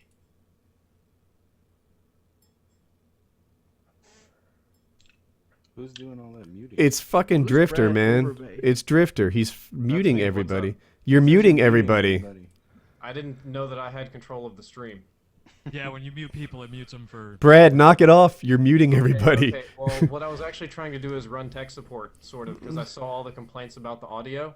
So I was trying to compare Joe's audio to Woody's, and when a key point came up, I didn't want to hear live over that. And essentially, I hate to be the bearer of bad news, but Woody, you're like 8 times louder than the rest of us. I'll turn it down. I'm sorry for saying your name. I don't know if that's something. I just didn't know who the hell it was. That's all right. It's not a big deal. Everybody knows my name anyway, but I don't like to use it because Brad is a name for douchebags. He's a Templar. All right, so I turned my audio down a little further. We'll see. I how have the that goes. coolest name here, so it doesn't matter. Reginald. No. All right, so where were we while he was? Can you be Jordy Jordan? No, I can't. Joe was talking about, I think he was talking about corners in the back. Oh, teaching new trying to things. teach. Yeah. Yeah, man. It should be Joe saying this, but the term is drillers or killers, right? To get something right, you've got to practice it 1,000 times, more than that. You can't learn it during the fight. Yeah, and guys make that mistake all the time. Like I see it every single local fight. I always see guys, trying to add something new because there's always something last minute that crosses your mind, like, oh, well, this situation happens sometimes, but it just doesn't work. Yeah. So what's the day after the fight like on a win and a loss? Like what? Kind of depends how the fight goes. I've had fights where I got my legs kicked quite a bit, so I'm limping around, so I don't want to move around a whole lot.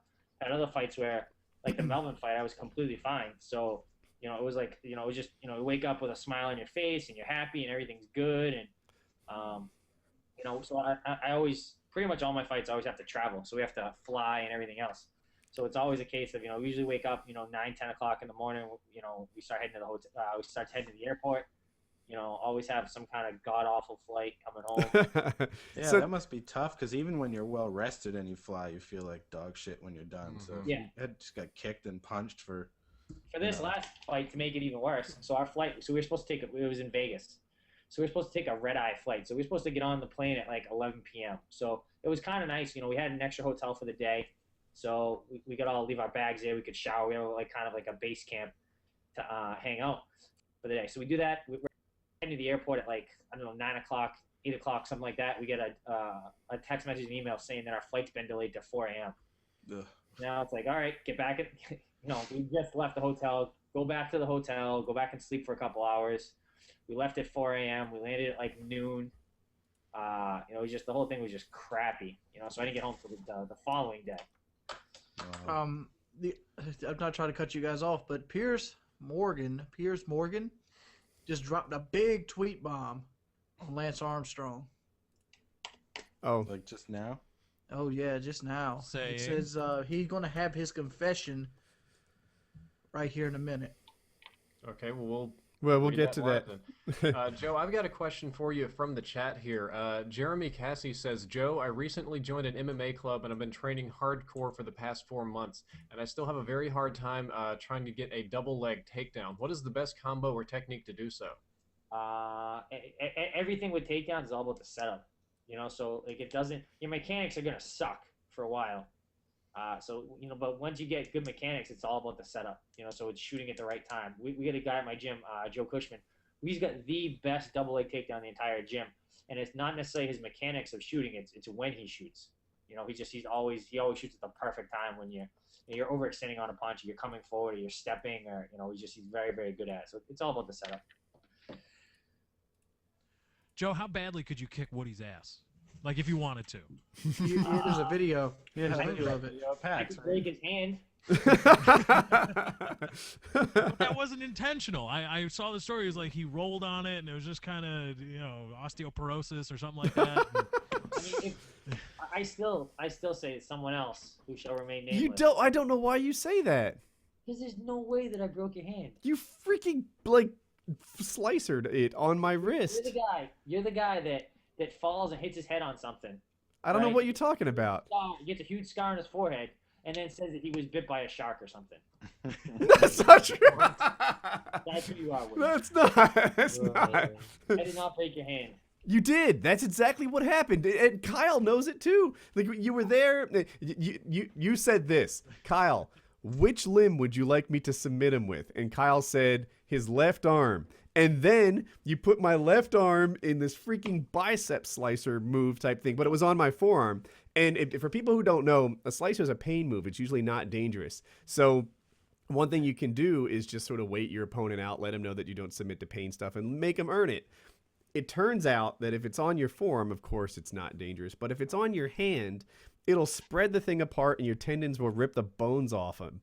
And that's exactly what happened. I don't think that's what happened.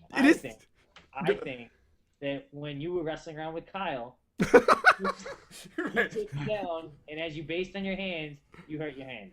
I have wrestled with Kyle a gazillion times, and my record is a gazillion and 0. If it goes 30 seconds, he's happy. So it makes sense, because when you're going against Kyle, it's kind of competitive. You're struggling a little bit. 30 seconds. When I grapple with you, it's nice and easy. It's lots of control on my end. The man you're looking at on your screen is a trained killer, and he'll fuck you up. I am a trained killer. But anyone that has better jiu-jitsu could end your life. Just get a choke, you don't respect the tap, and end your life. Typically, when you roll with someone who's much better than you, it's safe. Like everything that happens in there is what they intended to happen. So I've rolled with Joe a couple times, and I've left with a bloody nose and a broken hand. Why did you end with a bloody nose? Because you took the. Why that happened. I might have been wearing a GoPro at the time. Brilliant. And like Joe's first move was to grab the GoPro on my forehead and smash it into my nose. Hey, shit happens. I grappled with Nick the Tooth. I submitted him 6 times, and granted, he left with a bloody nose, but that was it. Yeah, see? I submitted him 6 times. 3 minutes. Joe, I want to ask quickly. I don't know if I'm overstepping my bounds here because I only know about MMA from some of my gaming buddies, and we're also big wrestling fans. And I wanted to know. I heard about some commotion about CM Punk is a guy that I know trains with some MMA guys, and there were some people that were upset that a fake wrestler was training with MMA or UFC guys. Have you heard anything about that? Do you get upset when people that don't do MMA or whatever? I'm sorry if I miscategorize, but people that don't do what you do start flaunting the training of it and what they do. No, it's not a big deal. I don't think if I said I was going to play a pickup basketball game, I don't think LeBron James is going to get pissed that I said I'm playing basketball. Well, I don't think it really matters. I think that everyone always talks about how all the pro wrestlers are, how it's all fake and everything like that. But there is nothing fake about how those guys are landing and the abuse they go through. And, those guys are all phenomenal athletes. So, I think that, there's definitely guys that could do well. But to say that just because they're a good athlete means they'd be a good fighter is crazy, too. They could all beat me up. Yeah, I mean they have to. I work can't pretty take. I hard can't not take to get CM hurt. Punk. He's way better shape than me. He's faster, stronger, all 9. Yeah, but that's like saying that, oh, because I'm a good athlete, I could play in the NFL. I'm a good athlete. Of course I could play in the NFL. No freaking way. Never in a million years. Way too small. You know what kind of pisses? You know I noticed the other day. I was watching the Atlanta Falcons play, and they do these little calling cards coming off, and it shows what school they came from underneath of it. And a couple of the guys on the defensive line, they didn't have like colleges. Hell, they didn't even have high schools. They had something like Patricia James Middle School. Oh yeah, I know guys do that. Oh no! It's like, how bad do you got to feel to have a guy come in on spring training and make the team over you, and you came from like Stanford or some shit? I think I'd do that if I was in the pros. Like everyone else, Texas A&M. I don't care if I went to Florida. I'm gonna be like South Valley Elementary School, bitches. I think Jared Allen, he does Culinary Institute of America. When they do that, he's like Culinary Institute. Where did he really go? Did he go there? I don't know. I don't know where Jared Allen went.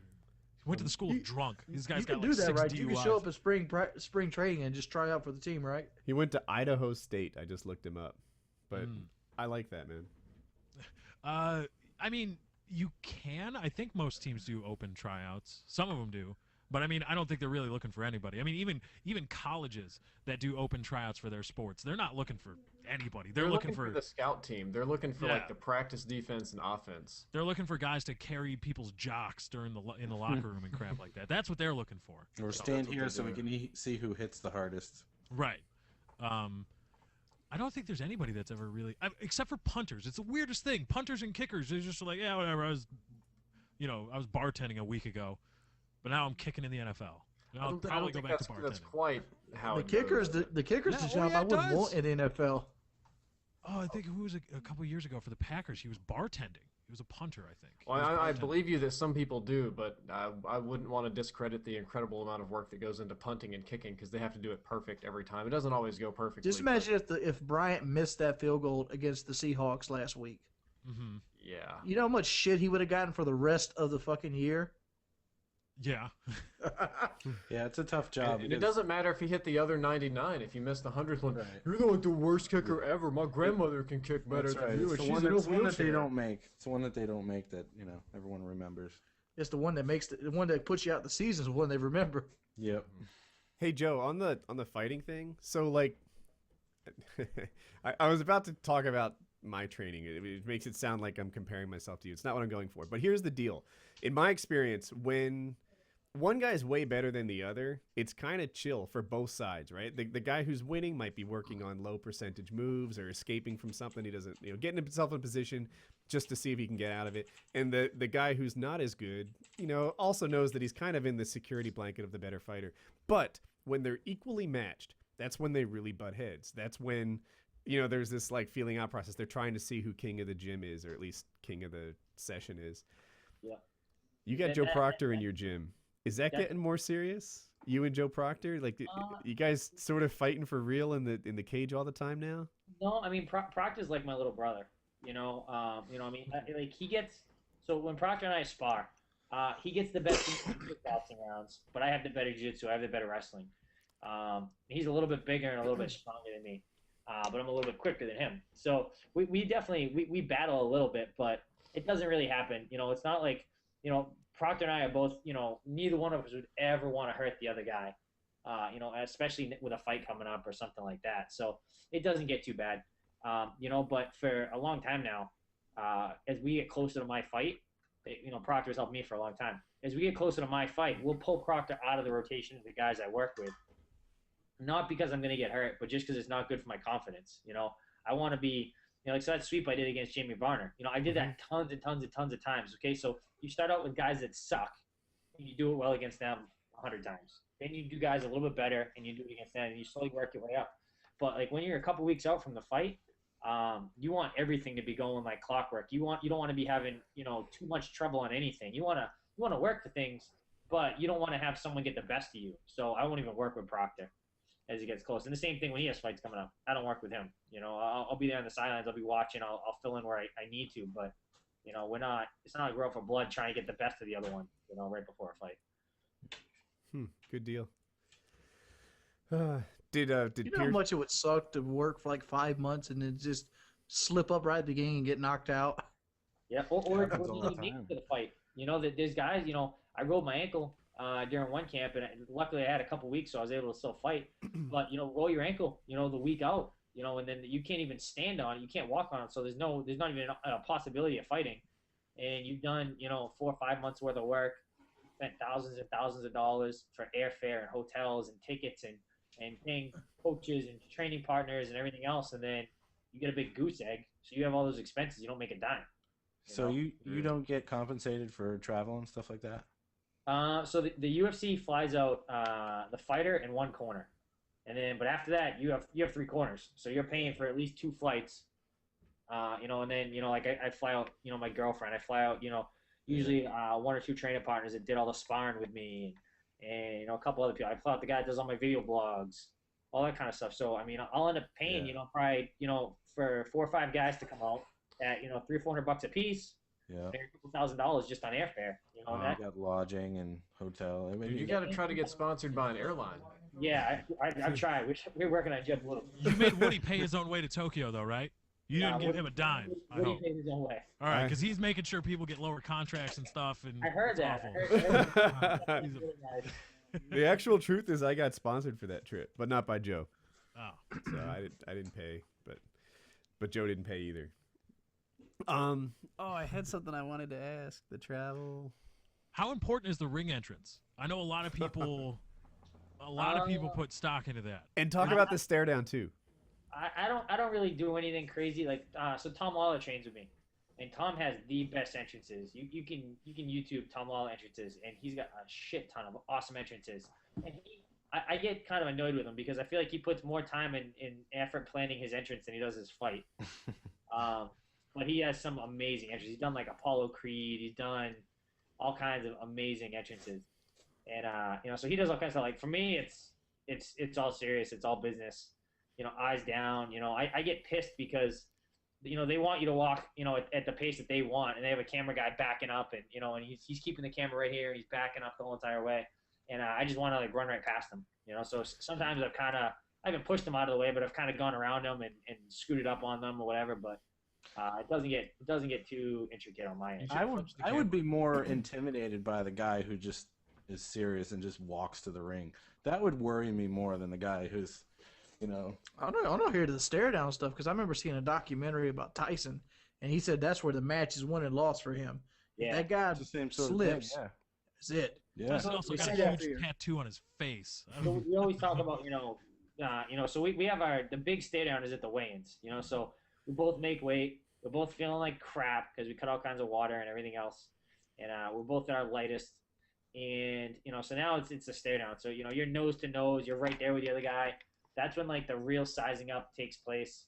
And you know, it's always just, you know, like just staring at the guy's soul. You know, look into his eyes, and you can usually tell who really wants to be there, and then who's a little bit scared or not. They don't want to be there. They're not excited.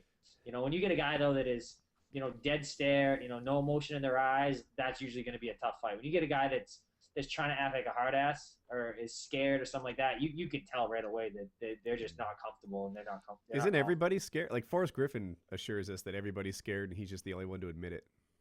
Well, I mean, I'm never scared. I don't know. I don't think I'm ever scared going into a fight. You know, I think I've just kind of come to terms with the fact that I'm going to win or I'm going to lose. I'm more worried about what happens during camp. You know, I bring this up on PTFO this week. I seen one time where Ken Shamrock kind of rushed Tito Ortiz in the ring, and it was like out of like they were both in street clothes, and Tito Ortiz just had no fear. He's like chewing gum or something, just smiling.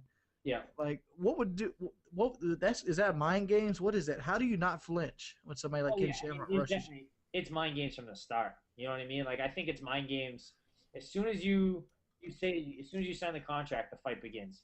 You know, and there's everything to it. There's so many mental games. Based on, you know, what I say in interviews is I know that that interviews and things that I say are gonna get back to him. Oh, did you hear so and so said this? You know, I know that's gonna happen. You know, so sometimes I'll tell guys exactly what I plan on doing. Like, you know what, I'm gonna go out there and I'm gonna take him down, or I'll say, oh, I'm gonna go out there, I'm gonna stand with him. You know, Jamie Varner, I fought Jamie Varner, and we stood up for pretty much the entire fight, was on the feet. But he thought for sure I was gonna shoot in. But I figured that he would be planning on that, so I just kept saying on the interviews, I'm going to stand there, we're going to bang, I'm going to try and catch him with a punch, and he was 100% convinced that there's no way I was going to do that, and then I did exactly that. So he, it's all those mind games, all that mental stuff starts, day one, as soon as you sign the contract with him. All right. Have you ever met Tito Ortiz? Is he really that stone cold? Yeah, I mean, I don't like Tito that much. I'm not a huge. Drama alert. Oh God. It ain't drama alert. I just that amazed me more than anything else to see these guys where this guy's really mad at you. He's got all this fighting skill and you don't give a shit. It's like, what? Come on.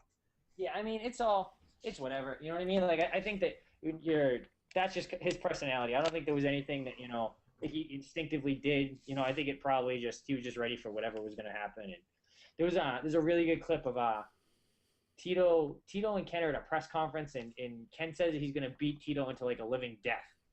And it just doesn't make sense at all. Like a 3-second delay, and then Tito starts laughing like crazy, like hysterically laughing. And Ken like kicks a chair and it goes flying in the air and the whole thing, and it's retarded. I don't remember Ken Shamrock ever being good at cutting promos. No, not time so of the WWF. He was just always kind of just like.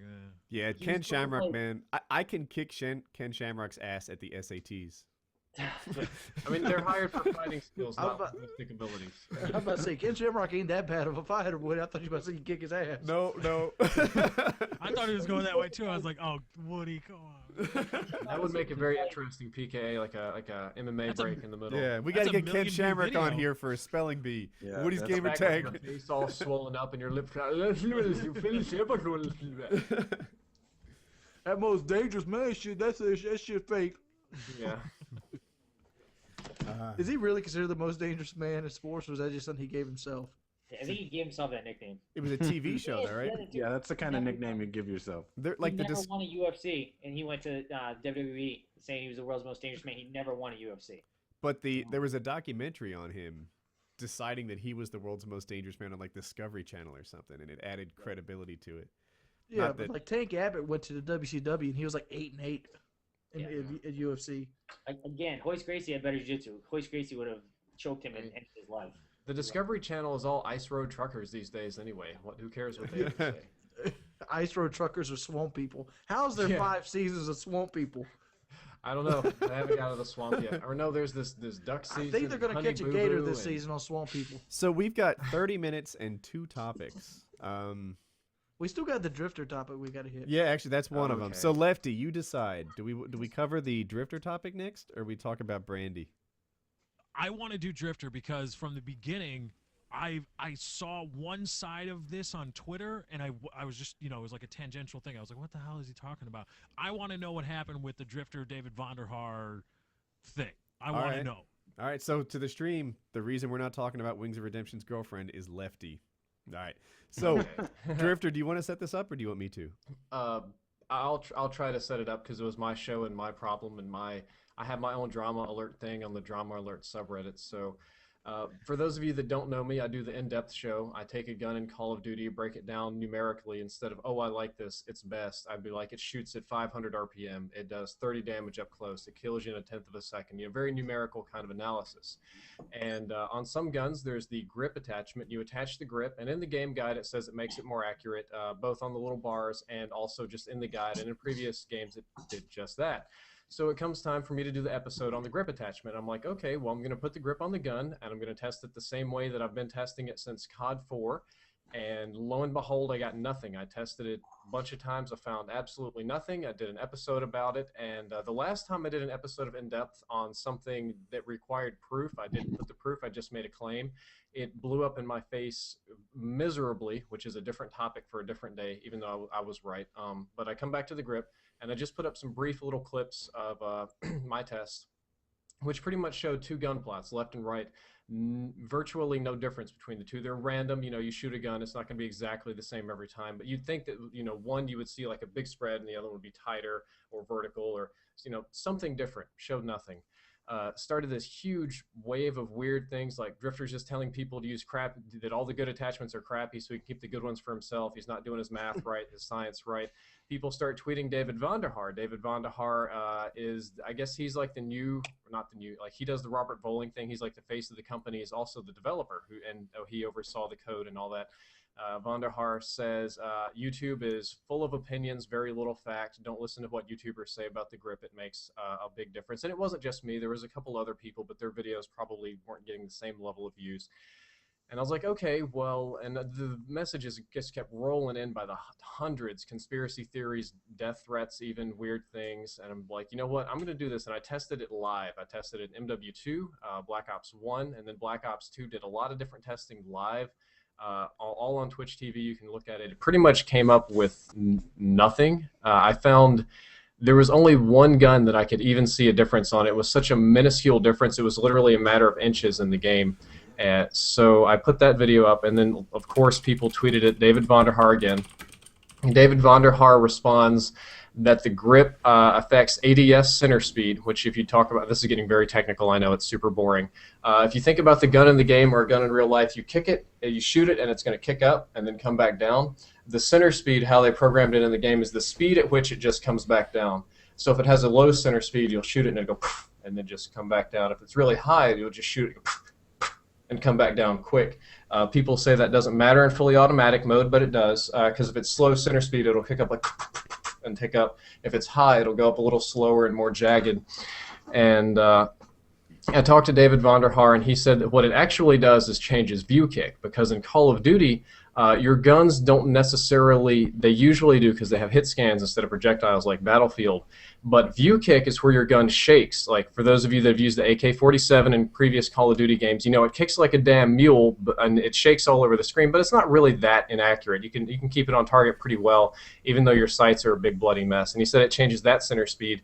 I've eyeballed that. I don't see anything with it. I'm trying to get somebody that has like 200 FPS or 120 FPS PC footage to test that out and maybe see if I can do it 4 or 5x slow-mo to see if there's a difference. But either way, the grip does not increase your actual accuracy and may change your view kick a little bit. And David Vonderhaar says one thing, my tests say another. I talked to him. He was respectful to me, and I was also respectful for him, and I don't think that there would be a drama alert about it. But I think that the attachment is, it feels, I hate to say it's like broken to me. Like it's, I think that it is does it like something. the grip on the shotguns in World at War? Well, I think those actually made the gun shoot a little bit faster. But yeah, it pretty much does nothing. Like nothing. I've taken it off all my classes. I don't use it. I used it in some older videos when I didn't know any better before I tested it, and it just does. It seems like it could be better because you go back. The only gun Sorry. The only gun I found the grip is worth it on is the SWAT. That was one that when I tested, it seemed to have maybe, the first time I tested it, I said maybe a small difference. The second time, it came up pretty much bunk. I would just, but I feel like I could shoot the SWAT and the FAL faster with the grip. That's incorrect. It just not faster, like it doesn't increase the rate of fire. Oh, okay. But because I don't really shoot at the highest rate of fire anyway. I'm talking about continual rate of accurate shots. Well, then what you're looking for the word placebo here? No, I'm trying to say that. Are you talking about that your bullets are actually clustered tighter, or that you feel I'm that thinking you're like the able red to dot aim better? resets faster. Okay, now that's what Vonderhaar was talking about. What you're seeing is the red dot maybe resetting faster, but the actual accuracy, as far as I'm aware, to the best of my abilities to test this, and I've been doing it for like 2 years now. Accuracy in Call of Duty is subjective, though, isn't it? Because every bullet goes perfectly straight, and there's just a few kick and lift. No, it's not perfectly subjective. That would be like saying accuracy in real life is subjective. You miss or you don't miss, and it's so far away from the target. Like the best test I can tell you to do is go back to MW3, get some light machine guns. I don't think the very first one does it, the LSW, but a lot of the other ones do. The grip does the same thing. It changes center speed. You shoot a gun without a grip, you're going to get a plot like this big. You put the grip on it, your plot's going to tighten up like that. It's very clear, obvious difference. Black Ops 1's a little bit more ambiguous because they don't think it's as powerful of attachment. They only did plus 100 instead of plus like 300 or 400 as opposed to MW3. But the reality is I try to speak from a position of authority, even though I don't like claiming to be an authority. I've done it for a very long time, and I've tried everything in my ability to prove that the grip does anything and I found virtually no difference. And what's frustrating for me, and I argued with Optic Nade Shot, I was an asshole to him, and I argued with some other people because people send me crazy messages like, have you tested it while falling? Have you tested it while running? Have you tested it with human control and these kind of things? And it's bad science because you can't design an experiment that allows for human error because your error levels just get so huge it doesn't make any difference. Well, the fact is, you can't. If you got to get 200 FPS to do an attachment, it's not strong enough regardless. So, exactly. Hold on. All right. So, hold on. I let him. People said, "Woody, stop interrupting Drifter," so I didn't. And there you go. Okay. So I think that it boiled down to this: when you shoot on the wall, in what you're calling a gun plot, the grip doesn't do much. The difference is so small that you can't detect it. But exactly. The view kick, which is harder to test scientifically, according to Vonderhaar, that makes a difference. Look, the gun is going to look more accurate. Therefore, in your hands, it will behave more accurately. Part of what we do for you when we put the grip on it is we make it easier to use. Yes, and the problem with that is I play on console mostly, so I have 60 FPS. I've eyeballed it on console. I've tried to look at it. I didn't really see a lot, so I'm going to get some higher quality PC footage and look at it. But even the reality is that if you have to get higher frame rate footage and slow it down and do the stuff that I do, to notice it, why is this useful? So hold on. I don't want to be you the tried to test the guy. view. Hold on. So you tried to test the view kick to see if it looked better, and you didn't see any difference. I would be lying if I said I did a hardcore test on it, but during the live stream, that's one of the things I was looking for because I did like 500 plots that day, and I was trying to eyeball it to see if I could notice a trend or a pattern, and it wasn't something that I could detect with my naked eye. I didn't load the footage up and slow it down, no, but I'm not optimistic about low FPS console footage. Fair enough. And then, to me, the bigger issue on it was that David Vonderhaar kind of responded disrespectfully. There was this general vibe of, look, everybody but me is stupid, and don't pay attention to what you hear on YouTube. By the way, I fixed the audio. I know. Let me ask you this as we're talking about the technical stuff. What is your opinion on the target finder? I think that it's a newbie gun thing to use. I don't think it's particularly overpowered or nothing compared to the overpoweredness of the absolutely ridiculous stuff in Call of Duty games past. If the target finder is your biggest complaint, then you've completely forgotten about one-man army noob tubes and all the other weirds and FAMAS and all that other weird stuff. What about stuff like in Black Ops 1, like rapid fire AK-74Us? I consider that stronger than the target finder of Black Ops 2. Yep, no doubt. It is. It really is. And so was the MP40, so was the because it was FAMAS. pro Russia. And I'll also say one other thing about the target finder. I have color blindness. I cannot see colors very well. That's why Xbox Ahoy makes fucking amazing looking videos, and mine have white text. Also, he has more time. He makes good videos, but I can't see colors. So something like the target finder really helps me actually see people on a competitive level. I don't mean that as in I see black and white. I just have typical mild male pattern color blindness, so it's not as distinct for me.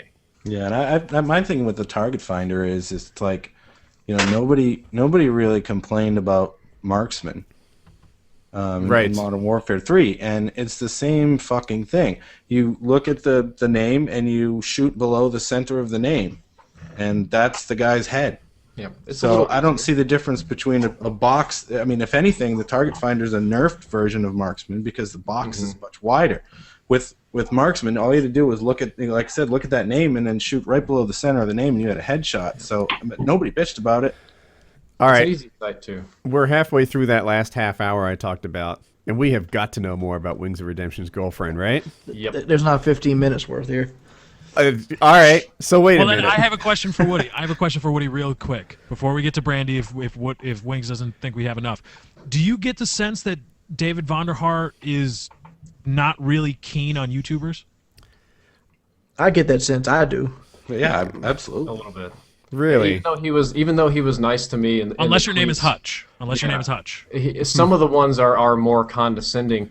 But on the flip side of that, think about you're the guy that runs the developing team of a multi-million or billion-dollar company, and then there's YouTubers kind of like us that get on here like, this Call of Duty fucking sucks. It's the worst game ever. I hate it. I'm just going to make 80 more videos about it. Let's complain about everything.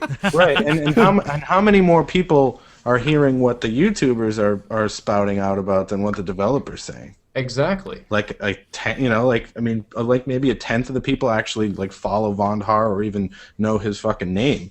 Never mind all the people who, if they do know about him, it's because a YouTuber said his name. So yeah, like by default, if you're the developer, you're not gonna. That's all you hear all day is people bitching about his games. I think Vonderhaar does the best job at being a community manager that he can. I think that he's not as bad as people make him out to be. Do I think he dislikes YouTubers? I bet that there are some that get under his skin, and then there are others he actually really likes just fine. I think that the job of community manager, which is one of the roles that he takes on, is really difficult, and it is completely thankless. And that we're looking at perhaps a frustrated response to people saying the grip doesn't work well, and we're judging him at his worst, and overlooking like all the times that he's actually given good service. And it's very hard. I'm wondering why he's ignoring knocking the score up on TDM. He said they had stuff in the game so they could change score streaks on the fly if something didn't work. TDM does not work right now. Yeah, TDM should be just off the top of my head. 110 score streak points per kill. No. It needs to be higher than that. Because they changed the UAV easily, but it was just kind of across the board. They might put in an across the board change, but maybe not like a game level or type specific one. And I don't know about other consoles, but I know it can cost up to $75,000 to push an update onto Microsoft Xbox. Well, TDM needs to be at least a minimum of 125. I'd like 150 better. I don't know that every kill should be equivalent to a defend or a capture kill or something like that. If you make it 115, it's like running hardline. But the fact is, TDM is so slow. Nobody can get any kill streaks right now because it's 100. Literally, like a stealth chopper, it's 11 kill streak. Yeah. And it's ridiculous. Like, UAV is a 5 kill streak in TDM right now. That's pretty rough compared to other Call of Duties where it was either 3 or 4. Yeah, it's 3 or 4. If it's 150 points, it turns into a 3 kill streak again. It makes the kill streaks a little bit more strong at TDM, and it makes it so that more people can play TDM instead of going into other games where they get benefit on score streaks. Like, how many people play Domination, TDM and Domination? I mean, the only reason I play Domination is because all the score streaks you can get. Yeah, I used to play a lot of TDM, and I hardly ever played anymore. TDM's so slow right now; it's ridiculous. You know what? Hardpoint can be fun. I want to change my mind. Wings made a really good argument, so I'm on his side now. Flip-floppity. Yeah, flip-flop whatever, I'd rather flip-flop than stay wrong. That's fine. It's hard for community managers. I mean, Woody, you got frustrated earlier about the people saying that the audio was bad and that you couldn't fix it easily. Oh my God, they're so hard on me. Have you seen the tweets that Vonderhaar gets about the lag compensation? I sent 2 tweets to him, okay, just like total of 2 that he answered, and then I got like 50 tweets like, Drift0r, since Vonderhaar actually listens to you, you need to tell him that he's to fix the lag comp in this game, or I'm never buying another Call of Duty again. I can't play this game. You talk about. Let's talk about lag comp real quick. Oh my God. Lag comp gets me edgy. When I talk about edgy, I'm talking about up in this area right here. Like, I know that from watching videos and stuff that I have at a disadvantage going back into cover and at an advantage coming out of cover. I use that. I play that way. I get shot around walls so much in this game. On the other hand, I know damn well that if I pop out from a wall, I know about that like a second before you do. If I'm working a pump shotgun, that is exactly how I play all the time. Because their lag is so ridiculous that it's part of how you play COD now. Have you guys seen that it lags in offline too? Yes. Yes, it bothers me. Like, there's gunplay I would used to win on a consistent basis that I no longer can win with this new system in place. The Call of Duty has become just as much about popping out from cover, popping out from behind barrels, taking advantage of them getting delayed information on you. Like at Wings, your playstyle might be rough to do, like you're waiting for some guy to come around the corner. It is. And like I first started noticing this in Modern Warfare 3 when it first started getting, cranked up. I know Black Ops 1 had a version of this, but Modern Warfare 3 when it really got cranked up, and it's like I'm getting killed with these guys coming around the corner and I'm waiting on him. I'm behind a head glitch. Yeah, dude. I've got a red dot. And he beats me. I'm like, how the fuck does this guy beat me? That's become an easy kill now. That's an easy kill, right? If I know there's a guy in the other corner and I start the fight, like I'm the guy that walks through the door to kick it off, I win every time. It's like I'm supposed, and it's not because I'm not talking about me being good. I'm talking about the mover is the winner. You're right. You have Whoever like a comes around the 200 corner millisecond first advantage. wins. And you know what the bad thing is? Even the people that are the movers generally in their playstyle hate this shit because It's not rewarding. if they run behind the corner and then another guy pops out, they've still lost. I've said this a million times, right? The mortal sin, the biggest problem that you can have in your game, if you're a single player, for me, is being lost. If it's multiplayer, it's dying when I'm not supposed to. The biggest problem you can have in a multiplayer game is when I feel like it was an unfair death. If you beat me, you beat me. That's cool, right? I walked into your fire. I made a mistake. Your aim was more on target. But, if I didn't even see you and I just insta-die, that makes rage. Well, I'm going to play devil's advocate here. I don't like lag compensation. In MW3, because of the way my ISP was, I was on the receiving end in about 95% of my games. But do you remember COD 2, COD 4, how when you started lagging, you would like stutter step and teleport and your gun would infinitely reload? The problem is I not like for that. you guys are pro. Yes, you like it. You guys are pros. We're YouTubers. We play COD all the time. We are the very top of the hardcore bunch. Especially me. The majority of the audience, the 95 to 98%, are not aware of lag compensation. We'll just say 80%. The bottom 80%, they don't even know what lag compensation is. They just know that the new game, they don't stutter, they don't lag. It plays normally. I happen to have one of these new guys in the house. Hold up. Charlie, come here. At least if you got that situation, He does not know about you lag could comp. quit We're out gonna of ask the him game and questions. get a better lobby and get a better connection with this. Yeah, when I'm rubber band, man, I go to a new lobby. I love wings so much. Like with this one, you have 4 bars, but you're getting, you duck behind a 50-foot building and you still die from a submachine gun. It's just, Okay, this is going to get interesting. We're going to meet Charlie. Come on, that shit can wait. Yeah, real Charlie, person. look at Wings. He's like, that shit can wait, Charlie. We got lag comp talk. Charlie, Put down the heart you're transplanting right now. Get your ass in here. We're talking about guys hear lag him? compensation. You guys hear him? Mic check, do it. No? Talk, Charlie. Hello? We can hear him. Yeah, All right, Charlie.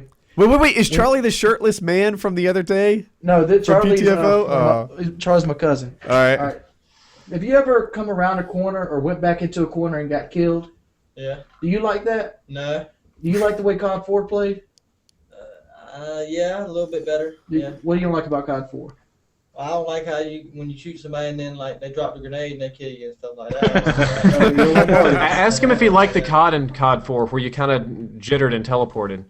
Ask him if he like could the choose lag one. better in COD 4. You ever lag in COD 4 and it like pulls you back or makes you reload your gun 2 or 3 times? Yeah. Would you rather have that or would you rather have dying around the corner? I'd rather have that on COD 4 instead of the way you die on the other one. Well said. Boom. This is the demographic they're shooting for. Wings, that was actually really good. Like that guy did a fantastic job. I mean, I agree. Somebody sub Charlie. Somebody, I don't know who. Okay. This is the demographic he's going for. He's about a 0.8 player. He doesn't win all his games. He plays for fun. He uses the FAL with the target finder mainly, and he doesn't like this hit detection problem.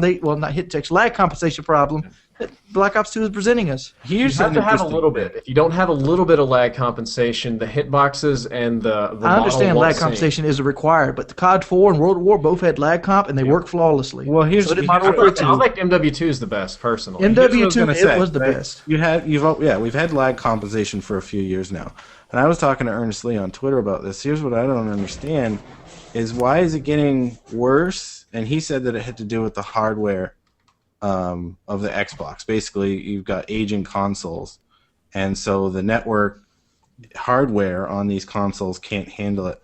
And I don't know. I'm kind of confused by that. That's I don't not really right. understand. My Modern really Warfare 2 understand still works just like it did when I popped it in back in 2000. Modern Warfare 2 has a lower network overhead than Black Ops 2 or Black Ops 1. But the network overhead on these games is so tiny. They each have 100 megabit ports in the back, and the uses less than 1 megabit. They have 100 times more than they need to handle the network traffic. But they use the CPU more than they ever did before, and the GPU. The box itself is really busy. I remember, now in the last couple of games, being a host can be a tricky thing. I would say starting Black Ops 1, the last 3 games, if you're host, it's not the advantage that it used to be. And it might be because from a processing perspective, your Xbox or PS3 isn't as powerful compared to the requirements of the game. Halo 4 lately? Halo 4, I No. get about 25 or 30 FPS on a good day. Sometimes it drops down to 15. I'm playing on console. You play Battlefield on console. I forget what they capped it out at, but it's struggling. I mean, the Xbox is capped it how at many 30. years old now? Is it? It's not 6, 7 years old. I It's don't got, know. Is it Too old. 276, 512 megabytes of RAM? Okay, so can anyone explain to me then why the netcode is less effective as time goes on? I just don't get it. I don't either. I don't know. One theory is that Why did they make the change if the people they made the change for don't even like it? It's a copy paste away of having a fantastic game. yeah, it's I know the guys at Treyarch are working as hard as they can on this, right? They're probably doing all this analysis, and they're like, man, every change makes it worse. Therefore, we don't want to just change for change's sake. I'm sure they're doing their best. It's not a simple fix. I know you say it's Right. a copy paste, like just slap the old code in there, but the Just code slap itself, World of War's code right on top but of it. it won't go in quite that smooth. But the reality is, even World at War's code was relatively complicated, and you change one small thing, it's a big multivariable problem here. Joe. I'm going to jump in on this. I don't think it's a case of them intentionally changing the code. I'm sure that there's some kind of limitation. So I'm a computer science major. So I went to school for all that stuff, and I understand all the programming aspect of things. And I'm sure that they're not saying, oh, let's fuck everyone. Let's change the whole thing. You know what I mean? They would love to have a lag-free game, but I'm sure that there's some kind of other limitation that, that requires the game to do what it's doing. I'm sure it's not a case of, there's probably so many people, connecting at once. I mean, Black Ops 2's got to be more popular than COD 4 was at its peak. I'm sure there's a lot that goes into it that, I don't think it's a case of just changing it back to the old way or copying old code that's, 10 years old or 5 years old or whatever it is. I agree, and it's the engine too. It still runs off of I think it's the Quake engine or modified version of the Quake engine, which does a lot of quirky things just on its own. Yeah. I'm sure that part of it too is that, because the graphics are better, the box is working a lot more. Maybe the old code was much more processor intensive than the new code. So now they have more efficient, lag compensation code because they have to give and take because you have to have better graphics. If we wanted to have shit graphics like COD 4 was, I'm sure they could go back to that compensation. How about we drop maps like Turbine and Express to free up some of that space? Do you think that the Black Ops 1 graphics and the Black Ops 2 graphics they're not that different? I honestly say it's been improved. I went back and played Black Ops 1 when I was doing the grip testing, and I think Black Ops 2 looks better. I don't think it looks radically better. Each COD game, we get a marginal improvement on graphics. Yep. They figure out how to do things more efficiently, but it's not Black like Ops giant 2 jumps. on the PS3 is the worst looking Call of Duty I've ever played. Well, that's kind of what I was going to say, Xbox. because for me, the Black Ops 1 netcode, for the most part, was pretty darn functional. Compared to Black Ops 2, it was pretty awesome. Mm-hmm. There were still issues with it. It wasn't Modern Warfare 2. That was sort of the last golden hit detection lag sort of thing. But if you had a bad connection in Modern Warfare 2, you kind of knew it, and it happened once in a while, but it wasn't a regular thing. But Black Ops 1, I felt like was pretty stable. And so if there's only a marginal difference in graphics and as far as the load on the CPU and all that sort of stuff, it doesn't really explain to me the giant jump and lag from the first. People are going to bitch. People are going to bitch. If you don't have some kind of improvement, people are going to bitch. So they're going to, maybe it's not that big of a jump, but it still has to be some kind of... Who the fuck are bitching about like the drop shot and like the being able to hear people's footsteps? Because they seem to fuck those every damn day. How about jump shotting? You can't jump shot anymore hardly because now when you jump shot, you can't sprint afterwards. People jump shot me all the time. Yeah, I jump shot all the time. I mean, shit, I have a fucking scuff controller just so I could jump shot easier. Now Black Ops 2 makes it so I can't jump shot as effectively as I could in like Modern Warfare 3. To be fair, Call of Duty is more of like a casual arcade shooter, but it's wrapped in this hardcore simulator sort of this is real war story and presentation, and they have to give and take between what's fun and what's relatively realistic. And this time they just decided, you know what, fuck jump shotting, that's too silly, but we'll give them something else. I just want to say this. Oh, you guys were talking about graphics. I found this funny. My COD 4 box. Does anybody remember this? At the top of the back of the COD 4 box, it says, "The most photorealistic video game we've ever seen." It's from Game Informer. I remember that back in the day. It was just a funny little trip down memory lane. Since we're bitching and I don't get to do this on my videos too often, What the fuck is wrong with snipers not having fucking hit sway? Like, if I get shot with an assault rifle, I'm killing birds and shit. But I can shoot a sniper 8 times and it just blap. It's the toughness perk. Previously, even that was without like hard toughness. enders. Well, Like, I don't even use it and they have no hit. They have no flinch whatsoever. They're trying to make up for how bad they sucked in Black Ops 1. yeah, they were brutal in Black Ops. How many 1. times have you been fucking shit on by a guy with fast hands and a DSR? It's Well, true. I'll tell you what, I'm gonna test that. I've got issues with snipers. I feel like if I get the jump on them and it takes me whatever, like let's say it takes 5 bullets to kill, so maybe I need to shoot 10 to get 5 on target because of the recoil or whatever. Maybe I'm moving. The sniper wins. He wins because he doesn't have any, he doesn't have any reaction to being shot. Yeah, every time. The sniper never reacts to being hit. Obviously, there was a jump there. I remember seeing the jump, but it doesn't seem to affect his accuracy at all. Yeah, he's fine. Hey, should we talk about Brandi? The stream is going to kill Lefty. Unsub Lefty. Yeah. Do we have time? Do we have Talk time? about Brandi. I thought Damn it it. cuts out It is after 10 2 o'clock. hours. Oh, I think we're out. Wings like, oh man. Give us, yeah. give us a 30-second rundown on Brandi. Yeah, so Wings, how long have you been dating Brandi here? Oh, shit. How did they actually go look that up? 3 months? You've been dating her for 3 months now? How did you meet Yeah. her? Plenty of fish. Plenty of... Oh, that's all... Dude, that's what Nice. Dan from PKA used to... Dan from PKA had a half a dozen dating sites cooking at one time. And he would say... He would have, like, different kinds of women frequent different kinds of dating sites. And, yeah, so anyway, Plenty of Fish, is that your go-to site? Or do you have a couple rods in the water? I didn't actually plan on meeting her. She actually messaged me. And, like, snap. I just happened to have my profile there. When And, you like, got she that really kind of swag, baby, this happens. You left your Yeah. swag on overnight and you wake up with this email. Yeah, I wake up with an email and we started talking, exchanged numbers and stuff, and started texting. And then we eventually met, and it just one thing led to another. I mean, that's how pretty much everything happens. So Were you with her when you missed that one PKA? When you were just completely MIA? Did we ever Yes. solve that mystery? but I was Wait! sleeping. wait, whoa, back up. You were with her and you were sleeping? Right, I had fell asleep at like 6:30, 6:45. Oh. That was a huge point of contention throughout the entire show. Yeah. You wanted to know where Wings was. People, like, at first it was a joke, and towards the end I was genuinely concerned about your safety. Hey, look here, what bros before hoes?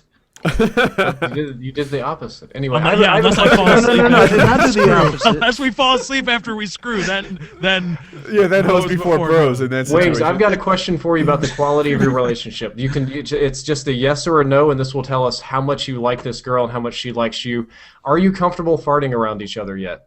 Yes, but see, with me, that's the first a strong date. relationship. that's the first date in Conway, South Carolina, He's baby. like, look, if you're going to get to know me, you need to smell my fire. Wings farted in the truck ride to the restaurant. Yeah, but he was still a Leaned gentleman. over. Just, Yeah. Wings farts on the truck ride on the way to the restaurant, but being a true gentleman, he carried her tray once he was there. No, it's more like this. I don't try to hide farts because I don't see farts as like this impromptu thing. It's Damn a right. bodily function, and it's not like you don't do it too. I mean, I'm not gonna sit here and pretend or sit there and be uncomfortable because you think something like this. What I'll do, I'll fart and I'll put their head under the covers. Wow, my wife. yeah, Dutch oven is my wife hates amazing. that. My wife Doesn't gets that- so mad. Doesn't that Also, my lower dog your leaves. probability of a blowjob by like 5 million %? I would never do that. No, not with this girl. No. Oh my god. Oh, she's nasty, huh? Yeah, she's. You could go she's into a freak. Blumpkin territory then. Oh, boy. She is she's way more sexual than I am. There it is. There it is. Good for her. Yeah. And you. Like she calls me the woman of the relationship because I'll be like, not tonight. No, not right now. Well, damn, Wings. Drifter, Move it. Drifter, who is he dating? What was that chick's name? Like Lilith, that's what I was about to Lilith. say. You've got yourself a modern day Lilith, man. Let's hope you don't have to banish her from the garden. There you go. The only downside to her so far is she gets really emotional. Like I do YouTube as a full-time thing. This is where the bread and the butter is made. And sometimes YouTube takes more of my time than she would like. That's and like, yeah. I and hear it's you. something that I'm like, it's got to happen, especially like right now, especially now since we're going under these Dude, contracts. what do you upload? Right. Like 25 minutes of video a day? That's Yeah, no I work at mean- all. You just play. But even- you work, Render it out and upload. That's yeah, nothing. you work 25 minutes a day. Don't kid a kidder. I know the deal. Yeah, for real. Yeah, but like even like right now, you got all this extra stress with contracts being renegotiated and stuff like that. And like I just got off the phone with her before I got on PKA. And it's like, I really need to be here right now. I just can't go down there. I mean, I got to get my channel turned around. I got to get this contract stuff out of the way. I got to be here in case I need to be on a conference call. YouTube is nonstop. To say that you work 25 minutes a day is like saying Joe Lauzon works 40 minutes a year. No, the finished product is 25 minutes a day. That's Joe what my wife hates. My phone runs all Lozon the worked time. 6 months for like a 10-minute match. Yeah, longer than that, longer. Years. Yeah. I just had a funny thought of you said that she's more sexually aggressive than you are, and I could just hear Jordy saying like, take all my flags, dominate me, dude. Take all my flags. She's got that. You know how metal bad for- I'm against Russian now. We can't be Russian. He's hardened. We got to camp this on out. Let's go ahead and get the tent. We'll make it out of the covers. Oh, you had a wall bang. Take my flags, baby. Come on. A man's running hard line. Squirm. Yeah. I'm more of a spray and pray kind of guy. Nice. Hey-o. Oh, but like sexually, she's great. Like she has like these nurse outfits, and she has like these She mermaid has more outfits. than one nurse outfit? Oh, she has multiple. Like she used to be like this clown. She used to have her own business as a clown. Wait. No. Or like, she give you a blowjob and you honk her little red nose. It goes beep beep. Yeah, but she actually used to be a legitimate clown for like little kids and stuff. Oh now my she's a God. preschool teacher. As opposed to And the like- legitimate clown. And like she has like Oh, a whole God. closet. She has 2 closets in her house. One for like the naughty stuff, and one for like the regular stuff. She has a All whole the regular closet? clown outfits. No, just the regular clown. Yeah, black Not the garters naughty or clown clown nose? outfits. Or both. What are some other outfits that does she have that are Oh interesting? God, I wish I haven't really Bonsters- looked through them. Please I tell me haven't it's like really a looked sexy through them. There's wall like I know there's one that's like a Catholic schoolgirl. She has the vampire one. She has the all leather dominatrix one. Does she have the Hyman Roth from Godfather 2 costume? No, she has a German like Nazi one though. What? Like What? an XX strip. That's good. What? That's good. Time out. She has a Nazi costume, and okay. Now, does she dress up as an Aryan and like racially dominate you or something? Is that So now- No. It's more sexually than that. It's just like it's like this really loose. It's like a navy blue kind of thing, but like an SS like logo on it and stuff. Wow. Oh, so she's not Luftwaffe. She's supposed to be like the German dominatrix, Achtung! Wow. Wow. which is incredible because she's like 5'0". She's like 5'1". Wings, this is awesome. Okay, Wings. I have a question. Have you ever been chained up? Does she chain you to things? No. No What? chains. Wait a minute. Now you act like that's hardcore. Like, But the Nazi yeah, outfit. dude, tying up is freaking easy stuff compared to the Nazi uniform and the multiple nurse I've been uniform. trying to get her on camera. Because she does this exorcist walk because she's like double jointed in her ankles. Hold back up a second. When you Wait, say get please her don't on make it camera, 16. do you mean for YouTube or for RedTube? For YouTube. Okay. Oh, okay. So I was letting my wife listen in on this earbud, and I missed a little bit of that. Did you say that she does a sexy exorcist walk for you? No, she can exorcist walk. Like she can like turn her feet around and walk forward with her feet backwards. Take that. And I've always wanted to videotape that and just put it on. Do it. You were talking about revamping your channel. Introduce her immediately. Go. Yeah, there you go. Yeah. You want Done. to And it also involves her in what you do, so you can spend more time doing YouTube, or you can spend the same amount of time. And I mean, but she's a like- kinky girl, and as long as you didn't disable the vibration on your scuff controller, you can do some very interesting things with these. I've seen people do that before. Here's the problem I have with it though. It's a long-term relationship. She is horrible with money. I mean, horrible with money. Like, she doesn't make the greatest money. She's a preschool teacher, so just don't give her any then. you kind of have to if I want to is see your her. 'Cause money, she lives this is like my 40 money. minutes away. But like, oh my gosh, she is always broke. Right now, she doesn't have a phone because she couldn't afford to pay her phone. It's like, oh my lord. I have a question. Does she have a female MMA outfit? Like she could dress up. I have no clue. She could I have not Joe, seen and them we all. can make some very interesting videos. I have not seen them all. I mean, there's a closet. You haven't seen them all? It's got a whole closet, right? Is the closet legitimately that big that you have yet to It go is. through in 3 months? It's probably about 12 feet long. Probably. Seriously. Please tell me. Please tell me there's like whip. Make it open. Are there Is it whips like and things secret? hanging on the door? Let me know. No, there's no whips that's hanging in sight. But like, I don't really venture into the closet. Wings, if you made a video about that closet, and especially if you could get some pictures of the outfits being tried on, either by you or her, that's like 1 million views. I can't wear her clothes. Is she down Could you for 500,000 views? I would try for 500,000 views. Does the Nazi costume have a hat or something? Oh yes, It does. It does. Oh. It does have one of those like. There you air go. hats. Commentary wearing that bitch. dude? Oh. please. Yeah, you can do live comms of World at War with the Nazi hat on. Someone's got to do that commentary where they say, like, you know, my grandfather was this war hero. He fought in World War II, etc. And then they break out the Nazi costume. Oh, war hero. Yeah, I guess what side of the coin you were on. Right. You know, he was at the Battle of the Bulge. He was here. He was there. Yeah. It's interesting. I've been trying to get her to enter into my channel more. Just because I know people want to see it. Like, nobody wants to see me going beast on people in domination. They want to see the real me, and like, it's hard to integrate the real me into my channel. Would it help if I threw down the dance competition gauntlet? She would enjoy that. She loves that. She loves that kind of stuff and arts and crafts and anything that she can waste money on.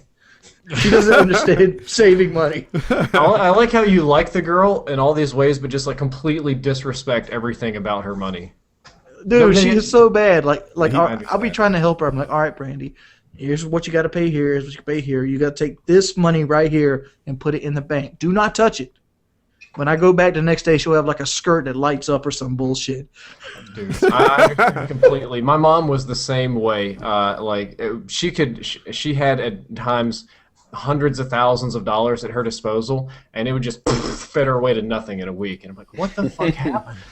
$100,000 in a week, I'd have a heart attack. Well, it was in Dubai. Put me on the stretcher. But It was in Dubai. it was an example, but like some people are just like that. You just can't teach them. It's just like, oh, I've got $1. I'm gonna buy something that costs $2 and put it on credit. You Like just right give them now- money and they're gone. Right now, her car needs brakes, and I'm trying to teach her to pay for the brakes herself and how she does it. I'm like, all right, I can pay for your brakes, or you can pay for your brakes. You want to be a big girl? We're paying for your brakes. You need to ration off money out of your check each week for that brake job. And how's that going? Very poorly. I'm going to pay for the fucking brakes. So something's not connecting there. It's not. I'm going to pay for the brakes. I'm going to have to do See, I'm kind of the same way because you know what? Sometimes games go on sale on Steam, and I just got to do it because screw it. You should get her to make a new bank account, and if she gets paid by direct deposit, you can like force the pay to split. And some accounts have like you can only withdraw once or twice a month, and you can kind of force her to. You don't save trust through somebody that. you met 3 months ago with that kind of information, dude. Well, I'm talking about you convince her to do it on her end, not like Yeah. your stuff. Yeah, you're trying to help her. He's just going to end up paying for the brake job. We all know that's where it's going. Yeah. Yep. We're just I gonna be can talking to procrastinate him. all I want. He's gonna be like, "Yeah, tomorrow I'm fitting to go pay for this chick's I have brakes." to make another video. There you go. I need donations, motherfuckers. I just got a pay cut. Come on now. Yep. Oh, man. So, Wings, did you take the pay cut and stay with Machinima? I have not decided yet. I am in that transition period where I'm weighing my options, and I mean, it's feasible. Like, I can still live off what they want to pay me. Gotcha. It's just going to be less money going into the savings account. I understand that completely. I'm in the position right now. I'm actually moving over to IGN.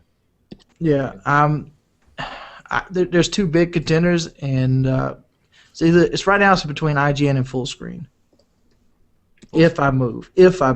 You guys are saying IGN. Do you mean Atomic? Like that? Atomic IGN partner. Yeah. Atomic, yeah, Atomic Partners. And TGS is good too. Have you guys run into the smaller networks? And I don't mean to insult them. I have read but into them. They make crazy, scary offers and do really strange things. I've ran into fake networks. I ran into a guy pretending to be the CEO of the other network, and he was just like trying to convince me to sign nonsense documents and just the crazy. And that's stuff. one reason why I'm going with those two, because I've had a couple of those crazy, stupid offers, and I'm like, this can't be right. You can't have money with this. Yeah, they make offers that are so insane. I'd be making like 6 digits a month, and it's like, this just seems fake. Like This would be great if I was like an LA Laker or something, and I'm like scoring 60 points a game. And you look at the hub channel, and you're like, so your hub channel has 200 subscribers, and it gets 12 views a video, and you're offering me, which I can't talk about, 10 times more than what I was making? Where does this money come from? Do you have a money tree? Do you have a goose that lays eggs?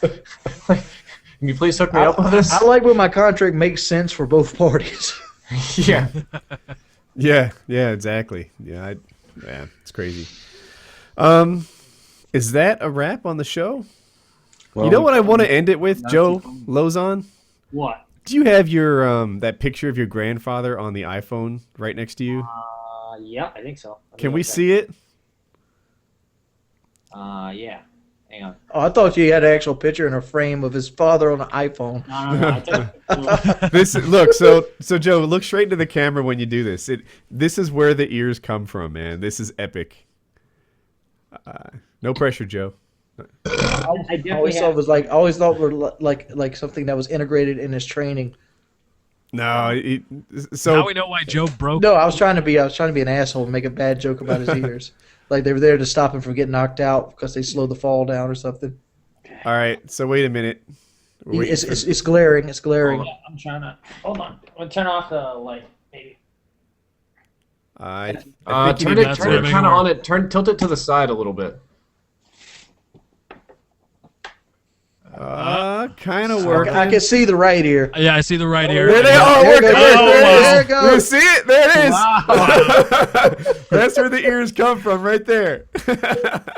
Wow. Oh hell, he better not be like that. Ain't my baby. There it is. Oh, that's the one where like the a doctor like, flow, you man. really want me to do this test? All right, man. That was Painkiller already, episode 120. Thanks for coming, everybody. Thank you.